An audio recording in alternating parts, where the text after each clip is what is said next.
의석을 정돈해 주시기 바랍니다. 손을 이었으므로 회의를 속개합니다. 예상보다 간사간 협의가 좀 오랜 시간이 걸려서 속개가 좀 늦어졌습니다. 간사간에 협의된 내용부터 먼저 알려드리도록 하겠습니다. 먼저 참고인 출석에 대해서는 지금 그 두 분에 대해서 출석을 독려를 해서 가능하면은 빠른 시간 내에 나오도록 그렇게 의논이 되었고 또 실제 아마 그렇게 나올 것으로 이렇게 판단을 하고 있습니다. 한 분은 지금 개인이 좀 몸이 안 좋다는 말이 있는데 그분도 계속해서 독려해서 나올 수 있도록 그렇게 하겠습니다. 자료제 두 가지입니다. 그동안 자료 제출 요구된 부분하고 또 밀접하게 관련된 자료에 대해서는 준비되는 대로 빨리 제출해 주시고 그다음에 아까 새로 요구가 된 재판 기록 또 헌법재판소에 있는 그 기록을 제출하도록 그렇게 의논이 되었습니다. 제출해 주시기 바랍니다. 알겠습니다. 또 있습니까? 이제 다 의논이 됐는데 예, 이채기 의원님. 본 의원이 그 제출 요구한 자료도 다 아까 그 같이 말씀드린 겁니다. 예. 네. 예. 알겠습니다. 자, 그러면 질의에 들어가도록 하겠습니다. 정해진 순서에 따라서 먼저 자유한국당의 백성주 의원님 질의해 주시기 바랍니다. 예, 경북 구미갑의 백성주 의원입니다.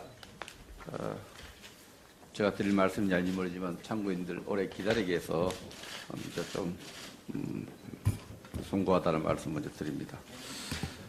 어제 그 후보자가 말씀한 내용 중에 밤새 제가 몇 가지 재점검할 필요성이 있는 부분부터 조금 확인을 좀 하겠습니다. 후보자님, 어제 제가 이런 말씀을 드렸어요. 가까이서 후보자님하고 같이 있었던 분의 이야기를 전언을 했습니다. 후보자님이 통진당 해산 판결 시에 의결할 때 혼자서 소수 의견을 냈는데 소수 의견을 내는 과정에서 설득하고 서로 절충하고 의논하는 사적, 공식, 비공적, 공적인 판결을 하고 사적 대화를 나누는 과정에서 후보자님은 스스로 민주당으로부터 추천받았기 때문에 소수 의견을 낼 수밖에 없다. 이렇게 말씀을 하셨다고 저한테 얘기하니까 후보자님이 단 1초도 생각하지 않고 그런 일 없습니다라고 딱 잘라서 부인을 해서 제가 조금 다시 저녁에 확인을 했습니다. 하니까 부인했다. 다시 확인을 한번 해보고 싶다. 그와 비슷한 취지로 공사석에서 민주당으로부터 추천받았기 때문에 정당 해산에 가서 소수 의견을 낼 수밖에 없다. 이렇게 취지로 말씀을 한 적이 있습니까? 전혀 그런 적이 없습니다. 후보자님 기억 잘 못하시잖아요. 전혀 그런 적이 없습니다. 어제 여러 가지 답변 내보면 기억이 잘 안 난다, 기억이 잘 안 나는데 어떻게 이 부분은 그렇게 기억을 단 0.5초도 생각하지 않고 그렇게 대답을 잘하세요? 이거는 비교적 가까운 시기이고 이 사건을 제가 얼마나 공력을 들여서 기록을 보고 그랬는데 그걸 왜 기억을 못한? 저는 그런 말 한 적이 어제 보니까 소수 의견 낸 논거도 잘 제출 못하고 그 기억이 잘 없다고 하시던데요. 아니 논거가 중요합니까? 우리 동료 의원이 질문에 대해서 그런 주장을 하게 된 180쪽의 글을 쓰면서 연구원에서 일을 했고 학자로서 일을 해본 적이 있기 때문에 핵심 주제에 대한 논거를 제시 못하듯 저 충격받았습니다. 이건 어제 베니스 의원의 팀을 이야기하지 않았습니다. 그 논거는 못 되고 이런 공사석에서 가장 가까운 거리에 있었던 분의 말씀입니다. 이분이 제가 기억을 전혀 못한다고 하니까 이런 문자 메시지를 보내왔습니다. 누구신지 말씀을 해 주시죠. 후보자가 헌법재판소장이 되면은 차라리 개헌을 통해서 헌법재판소를 없애는 게 낫다. 이런 말씀을 문자 메시지를 보냈어요. 그런데 후보자님 참 그 누군가 궁금하실 수도 있는데요. 제가 오늘 이 얘기를 하려고 아침에 생각을 안 했는데 오늘 후보자님이 지금 권한 대행을 하고 있는 헌법재판소의 연구관을 부르는 데 대해서 참고인을 오는 데 대해서 그분들이 참고인을 오지 않는 데 대해서 저는 개인적으로 굉장히 의아했습니다. 왜냐하면은 곧 지금 또 권한 대행이자 직속 상관이고 기관장이고 앞으로 기관장이 될 가능성이 높은 분이 지금 인생에서 가장 어려운 청문회에 지금 하고 있는데 오지 말라고 해도 통상적인 관계 같으면은 와서 무엇을 도와드릴까를 같이 고민해야 될 분들인데 우리 참고인을 신청했는데도 안 왔다. 저는 굉장히 충격을 받았어요. 리더십 문제에 대해서 제가 좀 생각을 한 겁니다. 리더십 문제에 대해서. 후보자를 가까이서 없는 연구관들이 후보자를 도우러 안 온다는데 그 리더십에 문제가 있는 게 아닌가 이런 생각을 해봤습니다. 후보자님, 헌법재판소장의 법적인 어떤 규정에 있는 소장의 임무가 몇 항 정도 되는지 아세요? 몇 개 항으로 되는지? 제2장 헌법재판소법 제2장 조직에 헌법재판소장 제12조는 무엇을 한다 이렇게 돼 있죠? 안 보고 뭐 알 수 없습니까? 정확하게 대답을 해야 되니까. 그럼. 제가 말씀드릴게요. 보고 말씀드릴 것들은 4개 항으로 되어 있는데 주요 임무는 3항에 되어 있습니다. 조금 전에 말씀드렸지만 헌법재판소를 대표하고 헌법재판소의 사무를 총괄하며 소속 공무원을 지휘 감독한다 되어 있습니다. 연구관과 일체 모든 직원에 대해서 소속 공무원을 지휘 감독한다 되어 있습니다. 여기는 인사권도 되고 모든 것이 다 포함되어 있는 거죠? 그렇습니다. 예. 그렇죠? 그런데 불구하고 그 대상에 드는 소속 공무원이 후보자님이 인사청문회에 안 나타난다는 것은 참고인데 물론 뭐 개인 의사를 존중이 돼야 되고 그런 여러 가지 사유가 있겠지만 리더십에 큰 문제가 있지 않느냐 가까워. 그리고 후보님과 가까이 근무하는 사람이 저한테 이러한 문자 메시지를 보낸다는 것 자체가 주변을 한번 살펴볼 수 있는 기회가 저는 리더십 문제가 있다고 봅니다. 헌법재판관으로서 소수 의견을 많이 내는 것에 대해서 저는 굉장히 닮은 것 같이 생각합니다. 그러나 재판소장은 리더입니다. 리더는 자기 생각을 설득해야 되고 타협하고 절충해서 끌어내야 되는 그런 시기에는 맞지 않는 부분이 있지 않나 이렇게 생각을 합니다. 그 재판소장을 해 가려면은 사무를 총괄할 때 가장 중요한 임무가 이 법에 나오는 거 말고 또 어떤 권한이 있죠. 어떤 게 중요한 권한이 어떤 일을 합니까? 어떤 게 중요한 권한이 어떤 일을 합니까?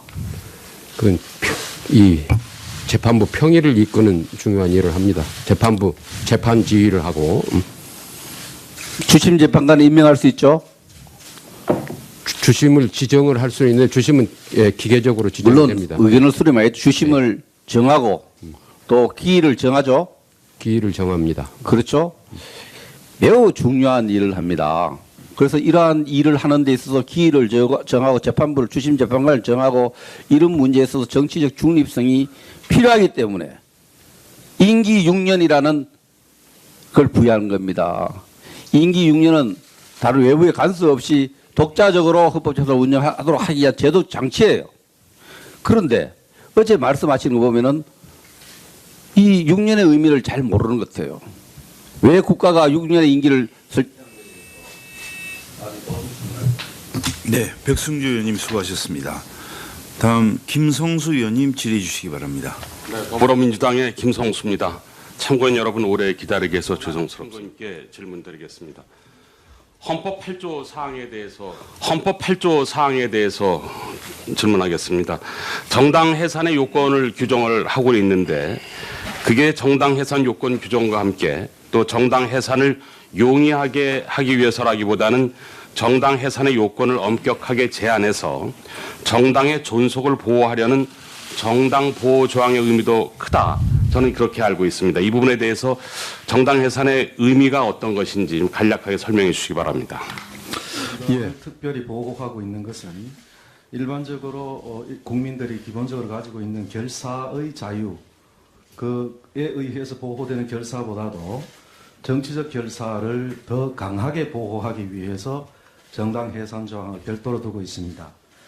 결사의 자유에 따라서 개인이 행하는 결사는 예컨대 뭐 행정처분이라든가 다른 조치를 통해서 해산할 수 있으나 정당에 관한 한, 정당 그 자체가 국민의 정치적 의사를 형성하기 위한 자발적 조직이기 때문에 그러한 정치적 의사 형성을 위한 조직은 결코 행정부, 국가의 행정부나 혹은 또 법원의 판결 등으로 쉽게 해산되게 해서는 안 된다는 취지로 정당 해산 조항을 특별히 두고 있는 것으로 이해하고 있습니다. 네, 그러니까 그 요건을 해석함에 있어서 좀 더 엄격하게 해석해야 된다 그렇게 받아들이면 되겠습니까? 맞습니다. 그 정당 해산을 위해서는 특별히 헌법이 지향하고 있는 바의 이념과 또 헌법의 기본 원리를 해치는지 여부에 대한 아주 엄중한 판단을 거쳐서 정당 해산 판단이 이루어져야 할 것으로 생각합니다. 네, 김종철 교수님께 여쭙겠습니다. 통진당 해산과 관련해서 헌법은 정당의 목적과 활동이 민주적인 기본 질서에 위배되는지 여부를 요건으로 정해놓고 있습니다. 먼저 정당의 목적이 민주적 기본 질서에 위배된다는 것은 어떻게 판단할 수 있겠습니까?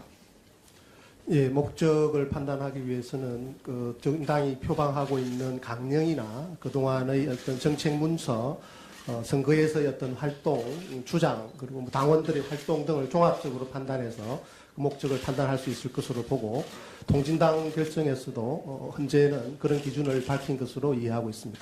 네. 이번에는 후보자께 여쭙겠습니다. 어제 질의를 보면은 후보자께서는 통진당의 강령만을 보고 그 통진당 강령에서 북한식 사회주의의 실현을 목적으로 하고 있다는 증거를 찾을 수 없다는 이유만으로 민주적인 기본 질서를 위배하지 않았다는 판단을 내린 게 아니냐 하는 그런 추궁이 있었습니다. 후보자께서는 통진당의 목적이 민주적 기본 질서에 위배되는지 여부를 강령만을 보고 판단한 것인지 아니면 조금 전에 김종철 교수가 말씀하신 대로 여러 가지를 종합해서 판단한 것인지 답변해 주시기 바랍니다. 저는 그 강령을 위주로 판단하고 그 정당에서 생산해낸 뭐 집권 전략 보고서랄지 여러 보고서들을 토대로 참작을 하고 또 그 당원들의 활동 중에 그 당원들의 발언이나 이런 것 중에서 뭐 그런 것을 포착할 수 있는 부분이 있는지 그런 부분들 면밀히 살펴보았습니다. 그런 살펴본 결과 목적이 민주적 기본 질서에 위배되는 것 같지는 않다고 판단하신 겁니까? 그렇습니다. 김종철 교수님께 다시 여쭙겠습니다. 정당의 활동이 민주적 기본 질서에 위배되는지 여부는 어떻게 판단할 수 있겠습니까? 활동을 종합적으로 판단해야 된다라는 것이 뭐 사적 판단의 중요한 요소이겠지만 활동과 이제 목적을 우리 헌법에서 해산 요건에서 구분하고 있는 바 활동의 경우에는 정당이 구체적으로 어떤 계획을 세워서 어떤 목적을 가지고 조직적으로 추진하고 있는 그런 부분들을 중심으로 해서 판단을 하게 될 것으로 봅니다. 이번엔 다시 후보자께 여쭙겠습니다. 이 다수견과 후보자의 소수견의 가장 큰 차이는 이석기 일당을 통진당의 주도 세력으로 보는 것인가 아닌가? 또 아니면 그래서 이석기 일당의 불법 행위가 통진당 전체의 책임으로 볼 수 있는가 아닌가? 이것으로 정리할 수 있겠는데 제 정리가 맞습니까? 그렇게도 정리할 수 있겠습니다. 그럼 후보자께서 이석기 일당을 통진당의 주도 세력으로 보지 않은 근거는 어떤 겁니까? 왜냐하면 당을 주도한다는 것은 당이 의사결정을 주도한다거나 혹은 당이 추천하는 여러 공직에 출마하는 후보들을 좌지우지한다거나 뭐 이런 것들이 정도를 갖추어야 되는데 당의 의사결정기구인 중앙위원회나 이런 대의원회 이걸 완전히 장악을 해서 그런 정도의 것이 필요한데 거기까지는 미치지 못했다 이렇게 본 겁니다. 거기 그거하고는 거리가 있다. 근데 어제도 논란이 됐습니다만은 그러면 이석기 일당이 100여 명 정도가 소규모 집단이라고 규정을 했습니다. 근데 그러면 그건 통진당 권리당원 전체가 3만 명 정도 되는데 100여 명 정도면 소규모로 볼 수 있는 거 아니냐 이렇게 판단하신 겁니까? 저는 그 정도 규모면은 이 정당 전체의 책임으로 규속할 수 없다 이렇게 본 겁니다. 그러니까 숫자로만 그렇게 판단하신 겁니까? 그렇지는 않습니다. 그럼 숫자 외에 어떤 것을 왜냐하면은 근거로 보셨습니까? 이 당의 기본 노선과 다른 말을 합니다. 이석기는 당이 그동안 내세우고 있던 여러 기본 노선들이 있는데 그 그 노선과 다른 발언을 그 마리스타 수도원에서 하고 있기 때문에 이거는 당의 노선과 다른 발언이다. 그렇기 때문에 이걸 당의 것으로 보고 없다. 다른 사람들은 다 당원들이 생각하지 않는데 그 일파만 그렇게 생각을 한다. 네, 알겠습니다. 김종철 교수님께 마지막으로 묻겠습니다. 그 김희수 재판관의 그 소수 의견에 대해서 뭐 어제도 보셨겠지만 다양한 의견들이 개진이 되고 있습니다. 이에 대해서 김 교수님께서는 어떤 견해를 갖고 계십니까? 예, 저는 학자로서 통진당 해산 결정에 대해서 판례 평석을 학계에 논문으로 제출을 한 바가 있습니다. 그 논문을 작성한 결과를 간단하게 말씀을 드리면 8인의 어떤 다수 의견과 1인 소수 의견이 그 정당 해산에 관한 법리에 관해서는 전부 다 일치하고 있습니다. 그런데 9인 이제 김희수 재판관 소수 의견까지 포함해서 이 법리를 정함에 있어서 대한민국의 분단 현실을 과도하게 감안해서 보편적 기준으로 정당 해산의 기준으로 유럽인권재판소나 베니스 위원회 등에서 정당 해산 지침으로 제시하고 있는 기준에는 좀 못 미치는 그런 법리를 개진한 것에 대해서는 비판적으로 검토를 했습니다. 사실은 다수 의견, 8인 다수 의견과 1인 소수 의견이 차이를 보이는 점은 이렇게 완화된 법리마저도 적용함에 있어서 얼마나 엄격하게 적용하나의 문제였는데 저희 학자적 판단으로서는 그 8대1이라는 숫자적 무게에 비해서 전체적으로 사실 적용이나 법률 적용의 판단에 있어서 1인 소수 의견이 8인 의견을 압도할 만한 설득력을 갖추고 있는 것으로 판단을 하고 있습니다. 네, 김성수 의원님 수고하셨습니다. 다음 김경진 의원님 질의해 주시기 바랍니다. 예, 보좌님. 이제 어제부터 자유한국당 의원님들께서 계속 여쭙는 게 지금 통진당 해산과 관련해서 이제 여러 가지 어떤 소수 의견의 논거를 제시하셨지 않습니까? 근데 그 논거를 어디서 보고 가져왔느냐 이제 이런 부분에 대해서 질문이 있었고 후보자께서 그 부분에 대해서 즉답을 못하니까 그러면 누군가가 써준 것을 그대로 받아 쓴 것이 아니냐 이제 이런 취지의 질문으로 이제 해석될 수 있는 아마 그런 질문이 있었던 것 같습니다. 그 부분에 대해서 차분히 좀 설명하실 부분이 있으면 설명을 해보시죠. 해보시죠. 그 당원의 이 정당의 그 귀속을 시킬 수 있는 그 이론은 법정 의견이나 전화 똑같습니다. 이 견해를 보면은 예를 들어서 당 대표의 활동이나 대의기구인 당대회와 중앙위원회의 활동, 그다음에 집행기구인 최고위원회의 활동, 원내기구인 원내의원총회와 원내대표의 활동 등 정당 기관의 활동으로 보는 경우는 원칙적으로 귀속이 된다. 네. 그다음에 정당의 최고위원 등 주요 당직자의 공개된 정치활동, 이것도 귀속이 된다. 정당 소속 국회의원은 정당의 대표자가 아닌 국민의 대표자이므로 그들의 행위를 곧바로 정당의 활동으로 귀속시킬 수는 없으나 정당의 유력한 정치인의 주위에서 행한 활동으로서 정당과 밀접하게 관련있는 행위는 귀속이 가능하다. 뭐 이렇게 이제 쭉 했습니다. 그래서 그 밖에 정당에서 한 개인이나 단체의 활동, 정당 활동으로 볼 수 있는지를 개별적으로 검토해야 된다. 이게 이제 법정이나 전화 같은데 이 부분은 되게 우리나라 학자들께서도 성낙인 교수님이나 장영수 교수님이나 문광삼 교수님이나 이런 다른 여러 학자들도 이런 유의 주장을 하고 계시고 제가 어제 말씀드린 베니스 위원회 지침, 그다음에 유럽 평의회 의회의 2002년 결의안, 그다음에 송석인 교수님이 집필한 헌법재판 연구에 나와 있는 논문, 그다음에 유럽 인권재판소의 그런 견해들 이런 것들을 종합해서 법정 의견과 전화 같이 이 부분은 같은 의견을 같이 했습니다. 그런데 이것이 과연 정당으로 귀속할 수 있느냐 아니냐는 그 부분에서 이제 법정 의견과 제 의견이 달라지는 부분이라고 저는 생각을 합니다. 그러니까 그런 논거들을 당시 검토를 했고 그 논거를 기준으로 해서 지금 증인이 판단하신 부분을 지금 소수 의견으로 이렇게 제시를 하셨던 거 아니겠습니까? 그렇죠. 사실관계를 토대로 해서 그렇게 정리를 한 겁니다. 예. 그러면 어쨌든 그 소수 의견 판결은 지금 증인이 작성을 한 거죠. 그렇습니다. 작성을 한 거죠. 그렇습니다. 예. 그러면 이제 헌법 연구관들이 그 과정에서 얼마만큼 조력을 했느냐 이제 이런 부분인데 그 부분은 어떻습니까? 연구관은 연구 보고서를 작성을 해서 보고를 하게 됩니다. 예. 특정 법리라든지 쟁점에 대한 네, 네. 연구 보고서를 지시를 하면 네. 연구관들은 그 범위 내에서 조력을 했고 어쨌든 소수 의견에 관한 부분은 증인께서 작성을 해서 결국은 이 언제 결정문에 포함을 시켰다라는 내용이신 거죠. 네, 네. 네, 알겠습니다. 그 국가가 지금 어쨌든 대한민국이 지금 시장 경제 질서 아니겠습니까? 헌법상 경제 질서가. 그럼 국가가 상품 재화나 용역 가격에 대해서 어느 정도 통제가 가능하다고 생각을 하십니까? 그거는 이제 헌법 그 경제민주화 조항에 의한 네. 그 조항에 근거해서 가능하다고 생각합니다. 지금 이제 헌법 119조 네. 뭐 1항, 2항에 네. 이제 쭉 나와 있는데 최근에 그 문재인 정부에서 이제 원래 후보 시절에 공약했던 부분이 이제 통신료 가계 통신비 인하 부분이고 그래서 이제 이 위원회에서 미래부에게 이 통신료 절감 방안을 가지고 와라라고 얘기를 하면서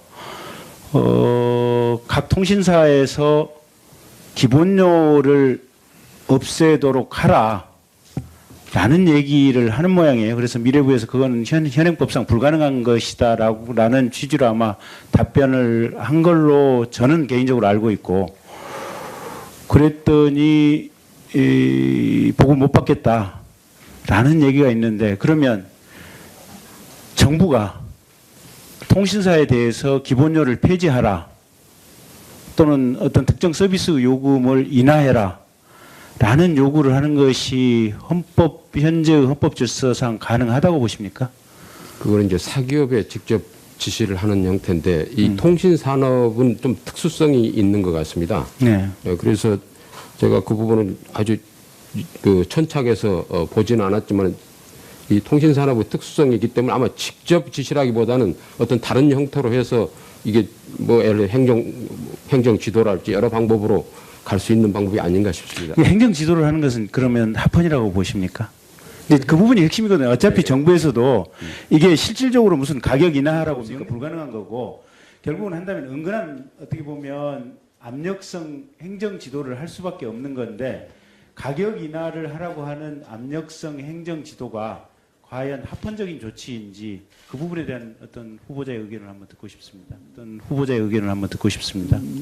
그거는 행정 지도로서 그 지도의 내용이 실제로 강제적인 성격을 갖는 거냐 아니냐는 사실은 지도라는 명목으로 해서 강제적인 것이 있을 수도 있고 지도를 하지만 그럼 알아서 하도록 하는 경우가 있을 거여서 그 차이에 따라서 좀 다른 판단이 있을 수 있을 것 같습니다. 그러니까 그게 문제인데 형식적으로는 지도겠죠, 권고겠죠. 근데 실질적으로 이제 기업을 운영하는 입장에서 보면 사실은 압력이라고 느껴지는 수밖에 없는 이런 앞뒤 맥락의 상황들이 있을 거 아니겠습니까? 그러면 이제 이 통신비 인하 같은 경우는 이제 전 국민의 어떤 여론의 지지를 받고 있고 누구나 어떻게 보면 마음으로 공감할 수밖에 없는 상황이긴 하지만 이게 가령 대기업과는 상관이 없는 또 중소기업에 걸친 문제라든지 또는 국민적인 여론을 이렇게 못 받는 문제하고 연결이 됐을 때 과연 그랬을 때는 그럼 헌법재판소는 어떻게 판단하실 건지. 그건 좀 가정적으로 말씀을 하셔서 네. 이제 그런 사건이 그런 사건 충분히 헌재에 들어올 수 있는 사건이라고 생각을 합니다. 그때 가서 판단을 잘 해보도록 하겠습니다. 그러니까 네, 김경진 의원님 수고하셨습니다. 아까 그 후보 증인이 작성했다 이렇게 표현하셨는데 후보자가 작성한 거죠? 네, 그렇게 들으신 거죠? 예. 예. 저 증인이라고 했습니다. 그렇게 표현을 그렇게 예, 하셔서 저도 예. 알겠습니다. 다음 박주민 의원님 질의해 주시기 바랍니다. 예, 서울은평가 교의원 박주민입니다. 참고인 백도라지 씨,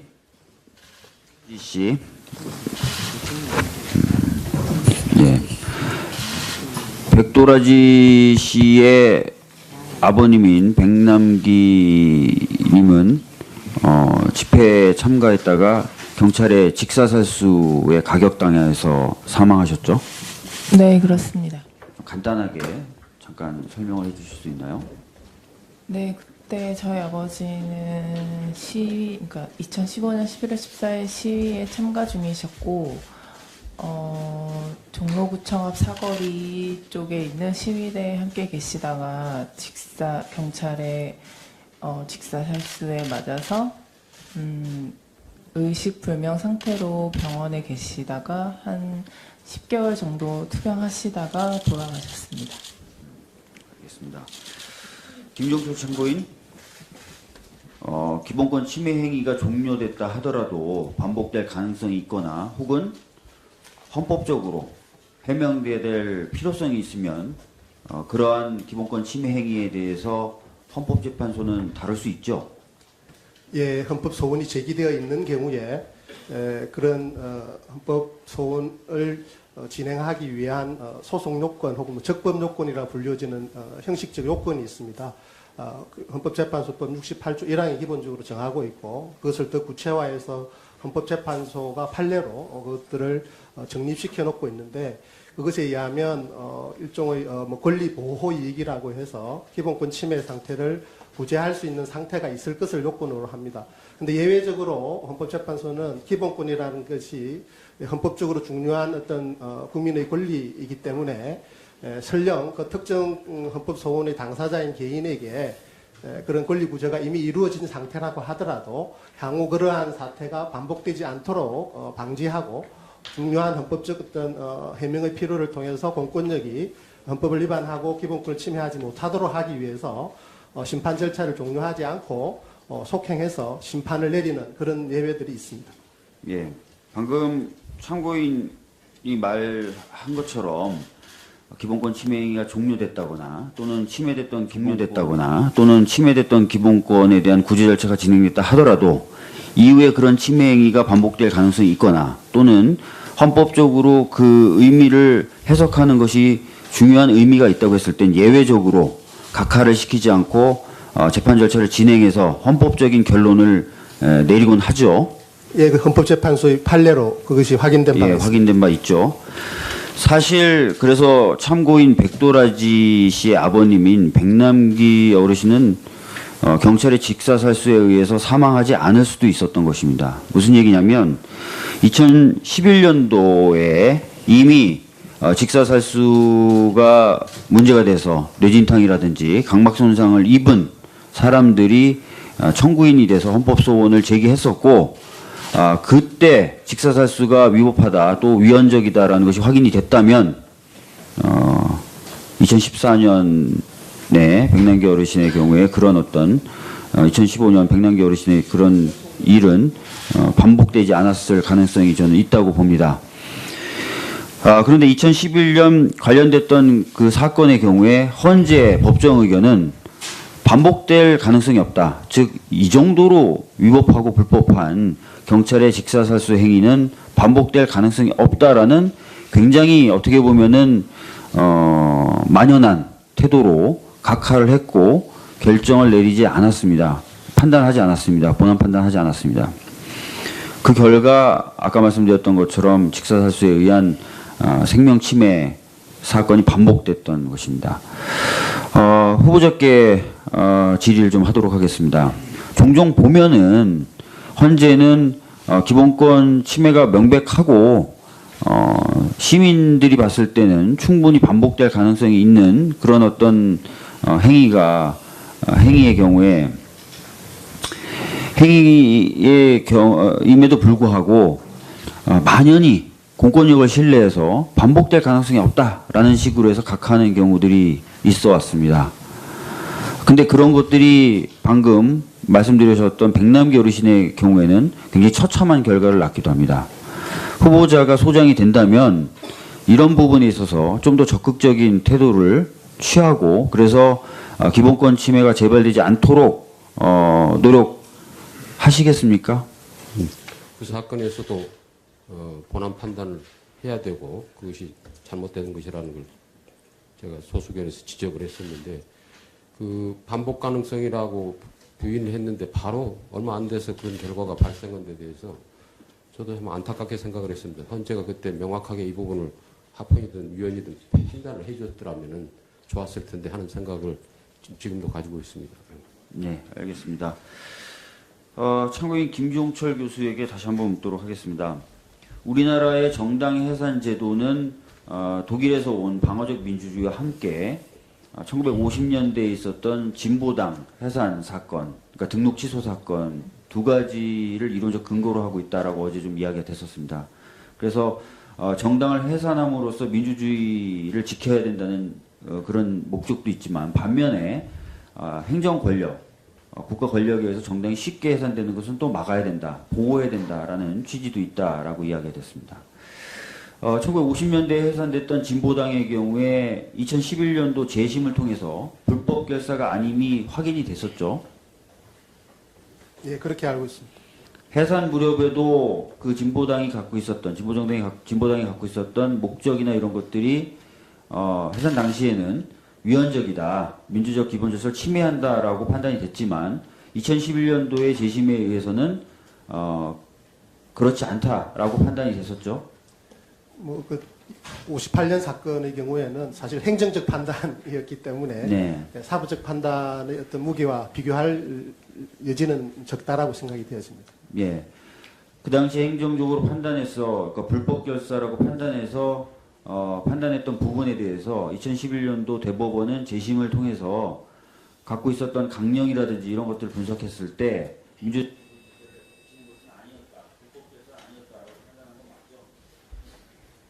예, 그렇게 알고 있습니다. 네, 박주민 의원님 수고하셨습니다. 다음 이채익 의원님 질의해 주시기 바랍니다. 이세희 의원입니다. 저는 뭐 시간이 많지 않기 때문에 먼저 참고인 여러분과 얘기됐던 부분을 저 의견을 잠깐 좀 첨언하고자 합니다. 후보자가 통진당의 강령 이 부분이 민주적 또 질서를 위배하고 심대한 국가의 위해를 갈 그런 부분이 없었다 이랬는데 저는 상식적으로 그러면은 북한 노동당의 강령 당헌 당규도 끝으로 자유민주주의를 다 표방하고 있습니다. 그런데 강령이 다 그렇게 포장되면은 그 부분도 아무 문제가 없는지 개인적으로 저는 참 이해가 안 가고 또한 100여 명의 소규모가 전체를 움직일 수 없다. 그렇게 하면서 계속적으로 후보자는 비례의 원칙을 강조를 하고 있습니다.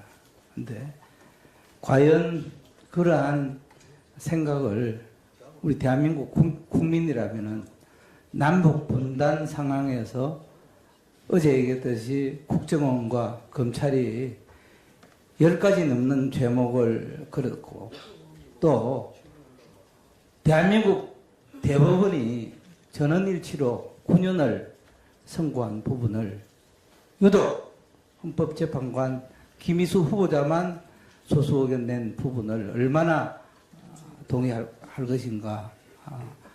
본인 생각에는 굉장히 적극적이고 하면서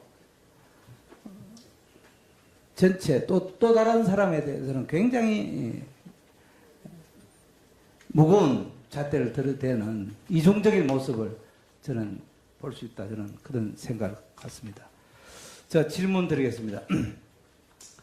헌법재판소장의 임무 중에 이 국민들에게 헌법을 지키자 이런 캠페인 좀 합니까? 어떻습니까?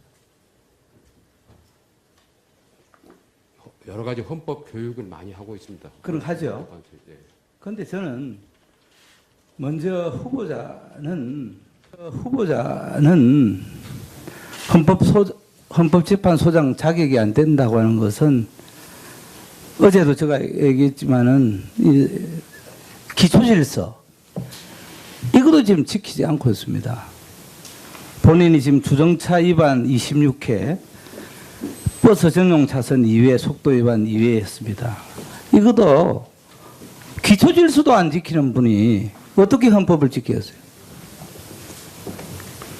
또한 장남이 2004년, 2009년 상습적으로 음주운전을 해서 벌금 50만 원과 70만 원을 선고받고 면허정지 100일을 받았습니다.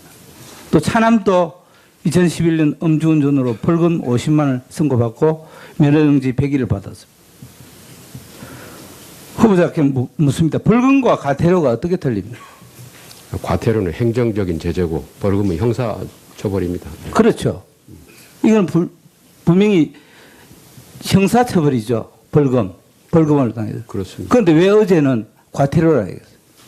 어제 분명히 나중에 오신환 위원님 질의 때 제가 아니 그러니까 그것도 저 당연히 일반 분들은 국민들은 모르니까 의도적으로 과태료라고 한 거 아닙니까? 아닙니다. 여러 가지 저는 질문하셔서 제가 다분히 어떻게 대한민국 헌법재판소장이 과태료도 모르고 벌금도 모르고 나는 분명히 그런 의도에서 하지 않나 저는 그렇게 생각합니다.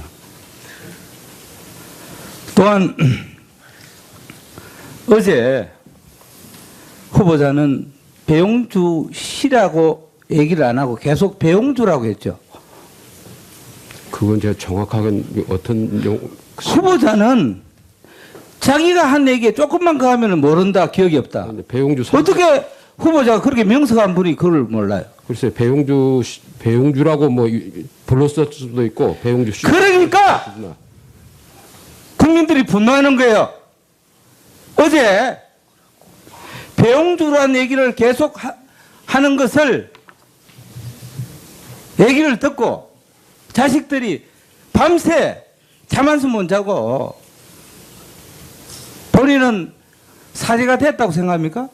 만일에 그냥 아니 그 질문에 답하세요. 본인은 사죄가 됐다고 생각하세요? 저는 충분히 어제 그 죄송하다는 말씀을 드렸고 제가 봤을 때는 제가 오늘 전년 그 배 선생님이 오시면 전년 제가 오늘 만나러 사죄의 갑니다.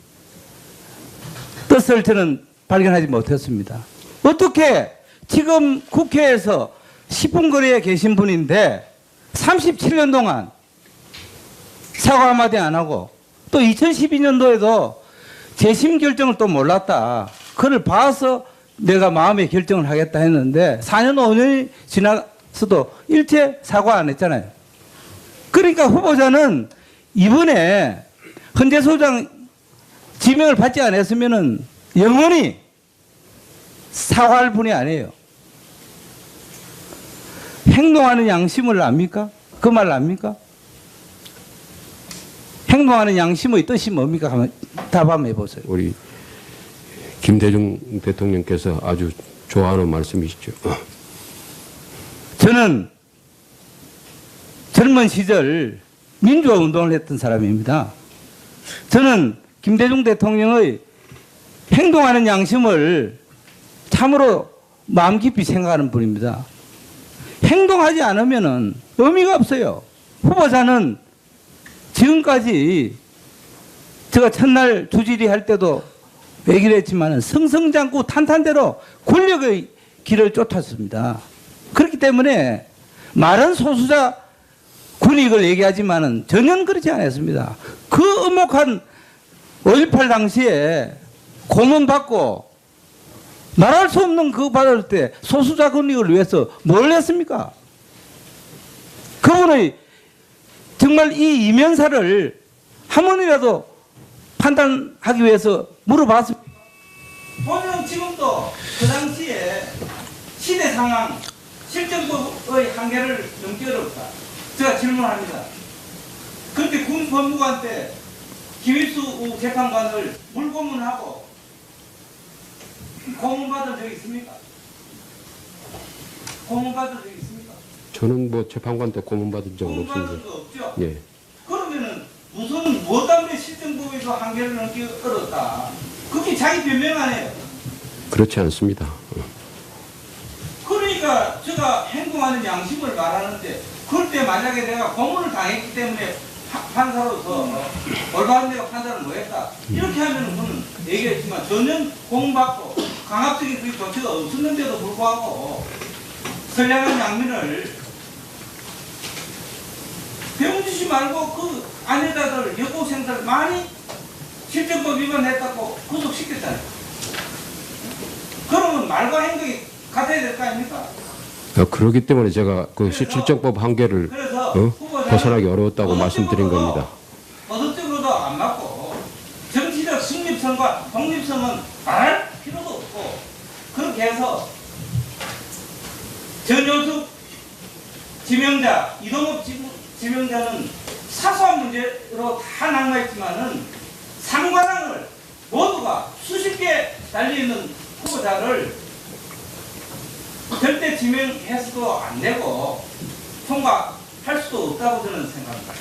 아까 그 과태료 부분은 제가 그 말씀을 한 번 더 드려야 될 것 같습니다. 제가 분명히 가족들의 행위에 대해서 책임을 통감한다고 그랬습니다. 그러나 그 제가 막 26번을 위반한 것으로 말씀을 하시니까 좀 그렇습니다. 경찰 자료에 보면은 여기 나오고 본인은 주정차 26회 버스 전용차선 2회 속도 2회 자료를 보고 얘기하는 거예요. 그 자료는 나와 있지만 그게 제가 운전해가지고 생긴 일은 아니라는 말씀입니다. 그리고 음주운전으로 만약에 해서 그때 사람이 사망했다면 어떡하겠어요? 이 음주운전이라는 게 얼마나 중요합니까? 예, 저희 자식 재판소장으로서 자식들 교육도 매우 중요하다 이 말이에요. 예, 저 그 책임을 통감하고 있습니다. 국민들께 사죄하고 용서를 구하고 오늘이라도 사퇴하는 게 맞다 이렇게 생각합니다. 의사진행 발언하세요. 예. 이채기 의원님 수고하셨습니다. 의사진행 발언이십니까? 예. 저희가 시간이 많이 조율해서 정해진 시간 내에 하는 것입니다. 물론 어쩔 수 없이 길어져서 조금은 걸리더라도 그런 경우야 저희가 용인할 수 있지만 이렇게 너무 긴 시간 의사진행 발언을 이렇게 할 수 있도록 그렇게 좀 조율해 주셨으면 좋겠습니다, 위원장님. 네, 잘 알겠습니다.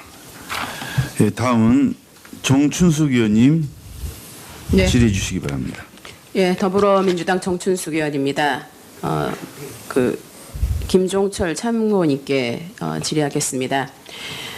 어제 인사청문회 때 여러 의원님들께서 굉장히 많이 걱정하셨던 부분들이 종합을 해보면 헌법재판관 혹은 소장으로서 후보자의 많은 판결들 중에서 통합진보단 해산 또 몇몇 판결들이 정치적 중립을 위반한 거 아니냐 혹은 누구의 영향을 받은 거 아니냐 이런 얘기들이 계속 있었습니다.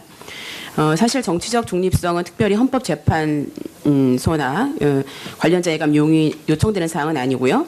우리 헌법 제7조를 보면 공무원 모두에게 정치적 중립성을 요구하고 있습니다. 사법부, 입법부, 행정부 모두에게 적용이 되는 조항이고요. 그런데 이제 헌법재판소의 경우를 보면 헌법재판소법에 보면 제4조에 재판관은 헌법과 법률에 의하여 양심에 따라 독립하여 심판한다. 그리고 제9조에 재판관은 정당에 가입하거나 정치에 관여할 수 없다고 해서 더 명확히 명시되어 있습니다. 그렇죠? 예, 보충 말씀 올리면 헌법 제112조 제2항에서 말씀해 주신 헌재법 제9조 사항 정당에 가입하거나 정치에 관여할 수 없다라는 부분을 명확히 밝히고 있고 헌재법의 규정은 그것을 확인한 것으로 이해될 수 있습니다. 네, 맞습니다. 이렇게 헌법재판소가 엄격하게 정치적 중립을 요구받는 것은 이 헌법재판소가 지난 국정농단 사건과 같이 이런 매우 중요한 정치적으로 민감한 이런 사안을 다루다 보니까 그런 영향도 있고 또 이 재판관들이 대통령과 국회 또 정당에 의해서 선출이 되다 보니 이 정치적 중립성 문제가 더 자주 그리고 심각하게 문제가 되는 것 같습니다. 사실 우리나라가 그동안에 뭐 학맥이라든지 또 뭐 여러 가지 인간관계에 의해서 자기가 신세진 사람 뭐 밀어주고 이런 뽑아준 사람한테 뭐 신세를 갚고 이랬던 것들이 알게 모르게 있었던 것이 또 사실이고 그래서 또 국민들도 걱정하는 부분도 있고 또 국민의 대표이신 의원님들도 걱정하신다 이렇게 생각이 됩니다. 그런데 그러한 일들이 얼마나 실제로 영향을 미치는가라고 하는 것은 짐작이나 추측은 할 수 있어도 이에 대한 증명은 굉장히 어려운 이런 상황이죠. 더 큰 문제는 이렇게 증명하기 어려운 짐작이나 추측이 정치적 중립성의 논란의 근거로 작용한다는 게 저는 문제가 있다고 생각을 합니다. 이런 부분일수록 훨씬 더 구체적이고 실질적인 증거나 혹은 관련 자료들이 제출이 돼야 되는 거죠. 어제 그 JTBC 뉴스 혹시 보셨습니까? 참고인? 네, 보지 못했습니다. 아, 그러셨군요. 그래서 그 JTBC 뉴스를 보면 뭐 팩트 체크라고 하는 이름으로 이 정치적 중립성의 논란이 짐작이나 추측이 또 어떻게 영향을 미치는가 이런 걸 보여준 바가 있습니다. 그래서 이 현재 그 헌법재판소장이신 후보자가 판결한 통합진보당 해산 관련 소수 의견이 과거 문재인 대통령이 말씀하신 내용과 유사해서 민주당의 의견을 받은 것이 아니냐 이런 문제 제기가 있었는데 그 뉴스 자료를 보면 이것은 이미 헌법 밖의 다수의 의견이었다 이렇게 얘기하고 있더라고요. 그래서 통진당 해산에 대해서 헌법 밖의 69명을 조사한 결과 통진당 해산에 반대하는 게 46%였고 통진당 해산에 찬성하는 게 33%였다고 합니다. 혹시 알고 계십니까? 예, 그 통계 자료는 잘 알지 못합니다. 아, 예, 그렇습니까? 그리고 전교조와 관련해서 해직자가 전교조를 가입하는 것을 제한한 문제에 대해서도 노동라는 민주당 주장을 후보자가 인용했다 이런 얘기들이 있었는데요. 이 문제는 이미 2010년 국가인권위원회가 이것이 상당히 문제가 있다 이런 거 발표한 바가 있고 저도 어제 말씀드렸습니다만 2014년 노동기구 ILO가 이 노조에 대한 탄압을 중지하고 전교조를 활동할 수 있도록 해야 된다 이런 걸 권고한 바가 있습니다. 그래서 이런 짐작이나 추측이 전혀 틀리다, 완전히 근거 없다 이렇게 다 볼 수는 없지만 그러나 사실은 이 구체적인 증거가 제시되고 또 시점이라든지 맥락이라든지 이런 게 얘기되지 않은 상태에서 이렇게 후보자가 얘기했던 것들이 정치적 중립성을 위배했다라고 하는 것은 상당히 문제가 있다라는 좀 생각이 들고요. 제가 어제 이제 계속 이 청문회를 진행하면서 너무나 의아하고 궁금했던 사항은 뭐냐 하면 예를 들면 재판소나 헌법에 있어서의 중립성과 독립성은 과연 무엇이고 어떻게 이것이 유지되고 담보될 수 있는가라고 하는 궁금증입니다. 그리고 또 한 가지는 다른 어떤 의견이 있냐 하면 사실은 헌법재판소 그동안의 판결들이 오히려 그 정치적 중립이라고 하는 굉장히 기계적인 잣대를 더 대면서 소수자나 그 사회적 약자의 권리에 외면한 거 아니냐 이런 질문도 있습니다. 그래서 저는 그 참고인께서 도대체가 이렇게 정치적 중립이라고 하는 헌법재판소의 굉장히 중요한 가치로 얘기되고 있는 부분들이 도대체 무엇을 말하는 것이며 어떻게 담보될 수 있나 이 부분을 좀 설명을 해주시면 좋겠습니다. 사실은 이 추측과 혹은 짐작으로 이게 미루어 짐작돼서 얘기되는 부분이 상당히 심각한 문제를 가져올 수가 있거든요. 예, 말씀해 주시기 바랍니다. 예, 헌법은 헌법 그 자체가 특정한 민주공화국 혹은 자유민주적 기본 질서 이것을 근간으로 하는 특정한 가치를 지향하고 있습니다. 그 가치를 지향하다 보니까 그 가치에 맞지 않는 특정 가치, 예를 들어서 북한이 추구하는 그런 이념 같은 것은 우리 민주공화국이나 자유민주적 기본 질서라는 가치와 융합할 수가 없겠죠. 그런 부분에서는 정치적인 성향을 헌법 자체가 가지게 되고 그다음에 그런 정치적 성향에 맞추어서 정당 해산과 관련된 예를 들어보면 그 목적이나 활동이 민주적 기본 질서에 위배될 때 그 정당을 해산할 수 있도록 우리 헌법이 제도화하고 있는 것에서 보듯 헌법이 관련된 사안들은 대개 정치적 가치 판단을 포함하고 있다라고 할 수 있습니다. 그래서 정치와 헌법을 완전히 분리한다라는 중립성이라는 것은 현실적이지도 않고 헌법이 예정하고 있지 않습니다. 헌법도 특정한 가치를 지향하고 있고 정치적 목적을 추구하고 있다라는 것입니다. 헌법재판은 그래서 일반 재판과는 달리 헌법재판소라는 특정 기관에 집중적으로 담당하도록 되어 있고 아까 정 의원께서 인용하신 그 헌법재판관에 대해서 정당이나 정치에 관여할 수 없도록 하는 명문규정을 헌법이 두고 있는 것도 그런 정신을 반영한 것이라고 생각을 합니다. 특정 재판관이 여러 가지 배경에서 정치적으로 판단할 수 있다라고 보여질 수 있는 소지는 그 어떤 잣대를 들여대느냐에 따라서 다양하게 있을 수 있지만 정 의원님께서 말씀을 하셨지만 그렇게 추정하는 것 자체는 엄격한 요건 하에서 엄격한 증거를 가지고만 주장되어져야 하지 만일 막연한 추측만으로 재판관의 정치적 중립성에 대해서 문제를 삼기 시작하면 헌법재판 자체의 어떤 정당성이나 신뢰 자체가 붕괴되어지고 그 자체가 결국 자유민주적 기본 질서를 훼손할 수 있기 때문에 그런 주장은 좀 신중하게 돼야 된다라고 생각합니다. 비유를 해서 보면 우리 헌법 46조 제2항은 국회의원에게도 국가 전체의 이익을 위해서 노력할 의무를 부여하고 있습니다.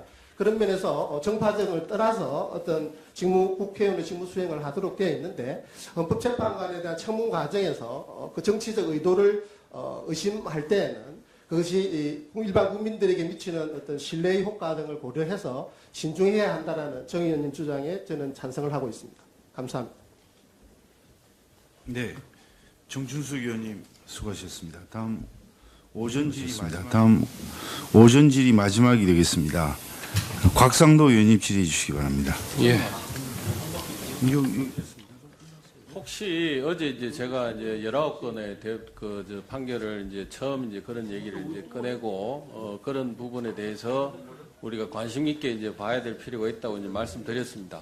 실제로 이런 식의 판결이 앞으로도 계속된다고 하면은 우리가 지적한 문제가 충분히 검토할 가치가 있는 거죠.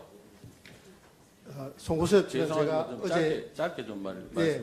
만약에 특정 정당 주장을 어떤 재판관이 계속해서 반복해서 그 주장대로만 한다고 하면은 그건 충분히 관심 갖고 우리가 지켜봐야 될 건 맞죠?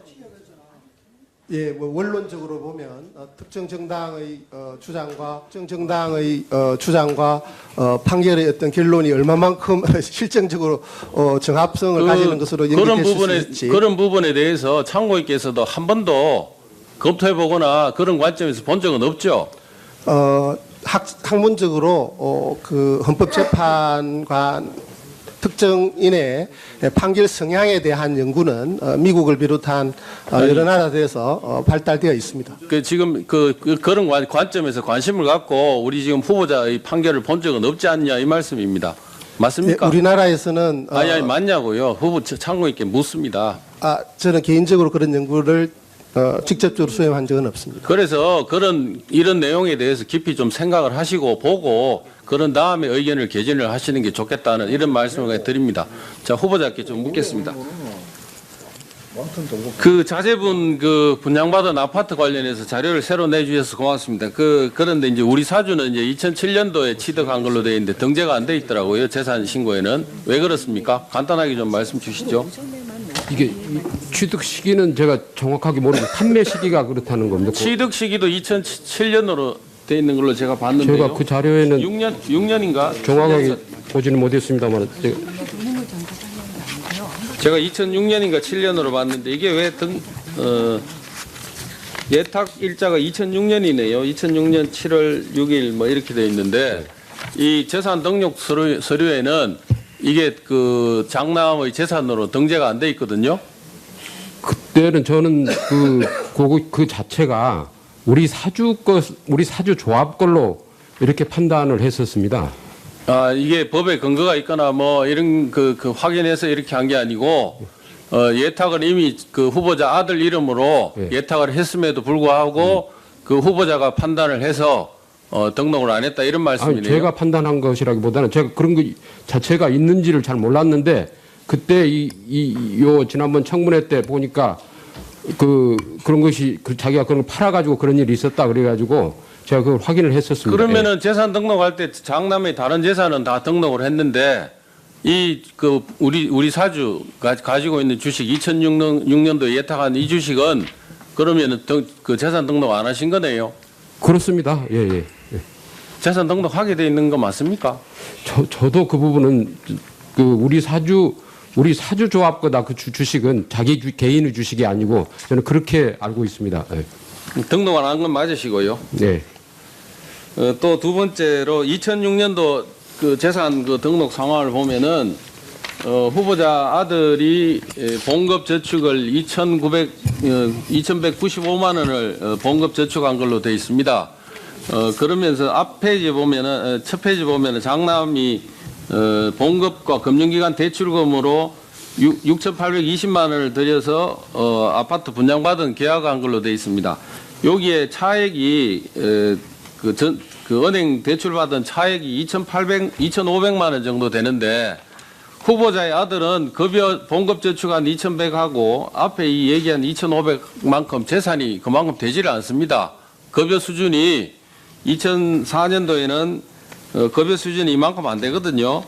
그런데 이 자금 출처가 어딘지 이게 후보자께서 정리하신 건가요?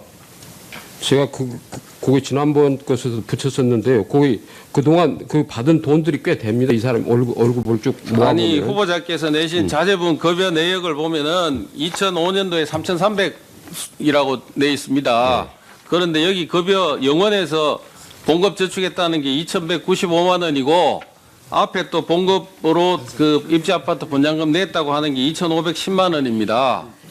그럼 합하면 이게 벌써 이 급여 전체를 합한 것보다 더 많습니다. 이 장남이 봉급을 저축한 돈 1,900만 원으로 산 겁니다. 이게 1,900만 원이 들어간 거거든요. 아니 그거는 나중에 숫자를 맞추면 그런데요. 이 당시에 2005년 말에 재산 상황을 신고를 한 내역이 이게 그 후보자 자제분이 받을 수 있는 급여 수준 이상을 받은 게 지금 신고가 돼 있어서 묻는 겁니다. 그분 저 얼른 그 말씀을 이해를 못해서 저 더 파악을 해서 후보자 아들이 보험급으로 2,195만 원을 저축을 했습니다. 2005년도 말에 잠깐만 좀 조용히 좀 해주세요. 그런데 앞에 또 급여로 입주아파트 분양을 받았다고 돼 있는데 이 돈이 2,500만 원 정도 됩니다. 그거는 제가 충분히 설명을 할 수 있는데 지금 그 자료가 제가 안 가지고 있어가지고. 아니 제가 어제 이 질문을 드렸는데 어제 이 내용을 어제도 말씀을 드렸잖아요. 드렸는데도 아니, 재산 등록한 서류를 제가 지금 안 가지고 있어가지고. 나중에 다시 또 할까요? 지금 그러면 질문을 지금 제가 또 다시 할 테니까 잘 들으세요. 예, 검토해서 말씀드리겠습니다. 이 부분을 설명을 다시 해주시고 또 이제 그 자제분이 마지막에 2007년도에 그 등기가 넘어갔는데 이 당시 자제분이 재산 등록한 걸 보면은 급여를 그로 한 게 1,500만 원 정도 그 예금이 있고 그 다음에 임차 보증금으로 2천만 원 정도가 있습니다. 대신동 집인가 뭐 거기 가는 걸로 해서 2천만 원이 있고 대출금 변제했다고 하는 게 600만 원 대공원에 갚았다는 게 있고 주식으로 1,100만 원을 취득을 했습니다. 그래서 자제분 재산이 전년도보다 재산이 는 게 3,700 정도가 늘었더라고요. 감소분까지 다 감안하면은 1,300만 원 정도가 늘었습니다. 그러면 자제분은 봉급 대출 받느라 분양받은 돈 상환하느라고 후보자 말씀 예금이 1,500만 원 정도가 있고 또 재산이 늘어난 돈이 1,300만 원 정도가 있습니다. 그러면 이게 전부 하면 4,800 정도 됩니다. 그런데 후보자 아들이 2007년도 말에 받는 급여는 3,600만 원 정도 받았습니다. 공개를 합해도. 얘가 2004, 예. 그러면은 이 나머지 돈은 후보자 아들한테 후보자가 증여를 한 거 아니냐는 의심을 할 수밖에 없는데요. 후보자께서는 지금 2,800만 원 정도 증여했다고 2012년도 청문회 때 그렇게 얘기를 저는 3천만 원이 안 넘어가야 증여세를 안 내죠. 기준은 그렇습니다. 예. 그래서 3천만 원이 안 넘어가면 5천만 원 아닌가요? 말씀을 하고 있지 않냐는 의혹을 제기합니다. 다시 한번 제가 필요하면 설명을 해드릴 테니까 예. 이 부분에 대해서 분명하게 설명해 주시기 바랍니다. 예, 저는 그 부분을 얘가 계약을 할 때 그 계약금 2천만 원하고 마지막에 등록을 등기를 할 때 등록세 취득세 그 부분을 제가 부담했다고 그 전부터 계속해서 말씀을 드렸었습니다. 예. 그러면은 재산 등록할 때 후보자 아들이 이 급여로 분양금을 했다고 신고한 거 이것도 잘못 거의 신고한 거네요. 후보자께서 2천만 원을 대준 거기 때문에 아들이 2천만 원을 증여받은 거라고 이렇게 신고를 해야 되는데 후보자께서는 지금 아들이 자기 봉급으로 했다고 이렇게 신고를 하셨지 않습니까? 그것도 이제 검토해서 말씀을 드리겠습니다. 예. 아니, 이때 분양금을 계약금을 2천만 원 정도 얼마 내주셨다면서요. 그렇습니다. 예. 그거는 당연히 여기는 후보자 아들한테 정리했다고 이렇게 신고가 돼야죠. 그 모든 것을 거기다 다 기재하는 건 아니지 않습니까? 그 사유란에. 봉급이라고 하니까 봉급을 맞춰보니까 법여가 아니고 정려제 한번 냈다고 신고를 해야지 이렇게 이게 신고를 하시면 됩니까? 그럼 검토해서 그 해명을 하시고 다시 말씀해 주시기 바랍니다. 네. 네, 곽상도 의원님 수고하셨습니다. 판사 간의 협의가 된 거에 의하면은 오전 시간에 전부 다 질의를 하기로 돼 있는 것 같습니다. 그래서 김도비 의원까지 다 질의를 마치도록 하겠습니다. 그게 아닙니까? 나머지 부분은 논의한 게 아니고 어제 논의가 된 걸 진성이 간사께서만 이렇게 달리 이해를 하고 계십니까? 그러면 의사진행 발언 하시죠. 하고 김태섭 의원님 발언하시고요. 나가셔서 말씀하시게요. 의원님 지금 이 논의 자체가 저희가 지금 얘기하는 분들끼리 확인하는 거니까요. 그렇게 하십시다. 그러면 자 금태선 의원님 질의해 주시기 바랍니다. 우리 두 분은 의논을 좀 하세요.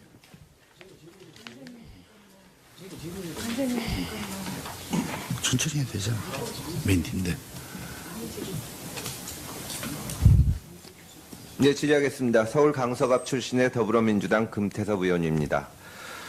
어제 청문회 과정에서 그 후보자에 대한 질문 가운데 제가 생각하기에는 매우 중대한 문제 제기가 있었다고 생각을 합니다. 그것이 뭐냐 하면 후보자께서 헌법재판관으로서 결정을 내리는 과정에서 애초에 헌법재판관이 되실 때 민주당 추천을 받았기 때문에 결론을 내릴 때 민주당에서 어떤 자료를 내면 그걸 따라간다.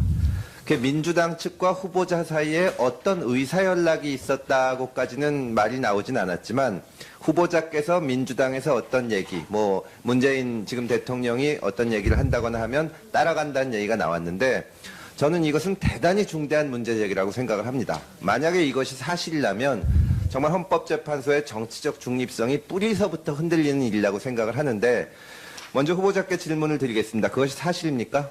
아닙니다. 예. 그래서 어제 이것이 워낙 중대한 문제제기이기 때문에 정춘숙 의원님도 말씀을 하셨지만 뉴스에도 나고 여러 가지 팩트 체크가 있었습니다. 그래서 그 중에 한 사건을 가지고 제가 말씀을 드리겠습니다. 정당법상 그 지구당 사무실, 당협 지구당 사무실이 있던 사건 알고 계시죠?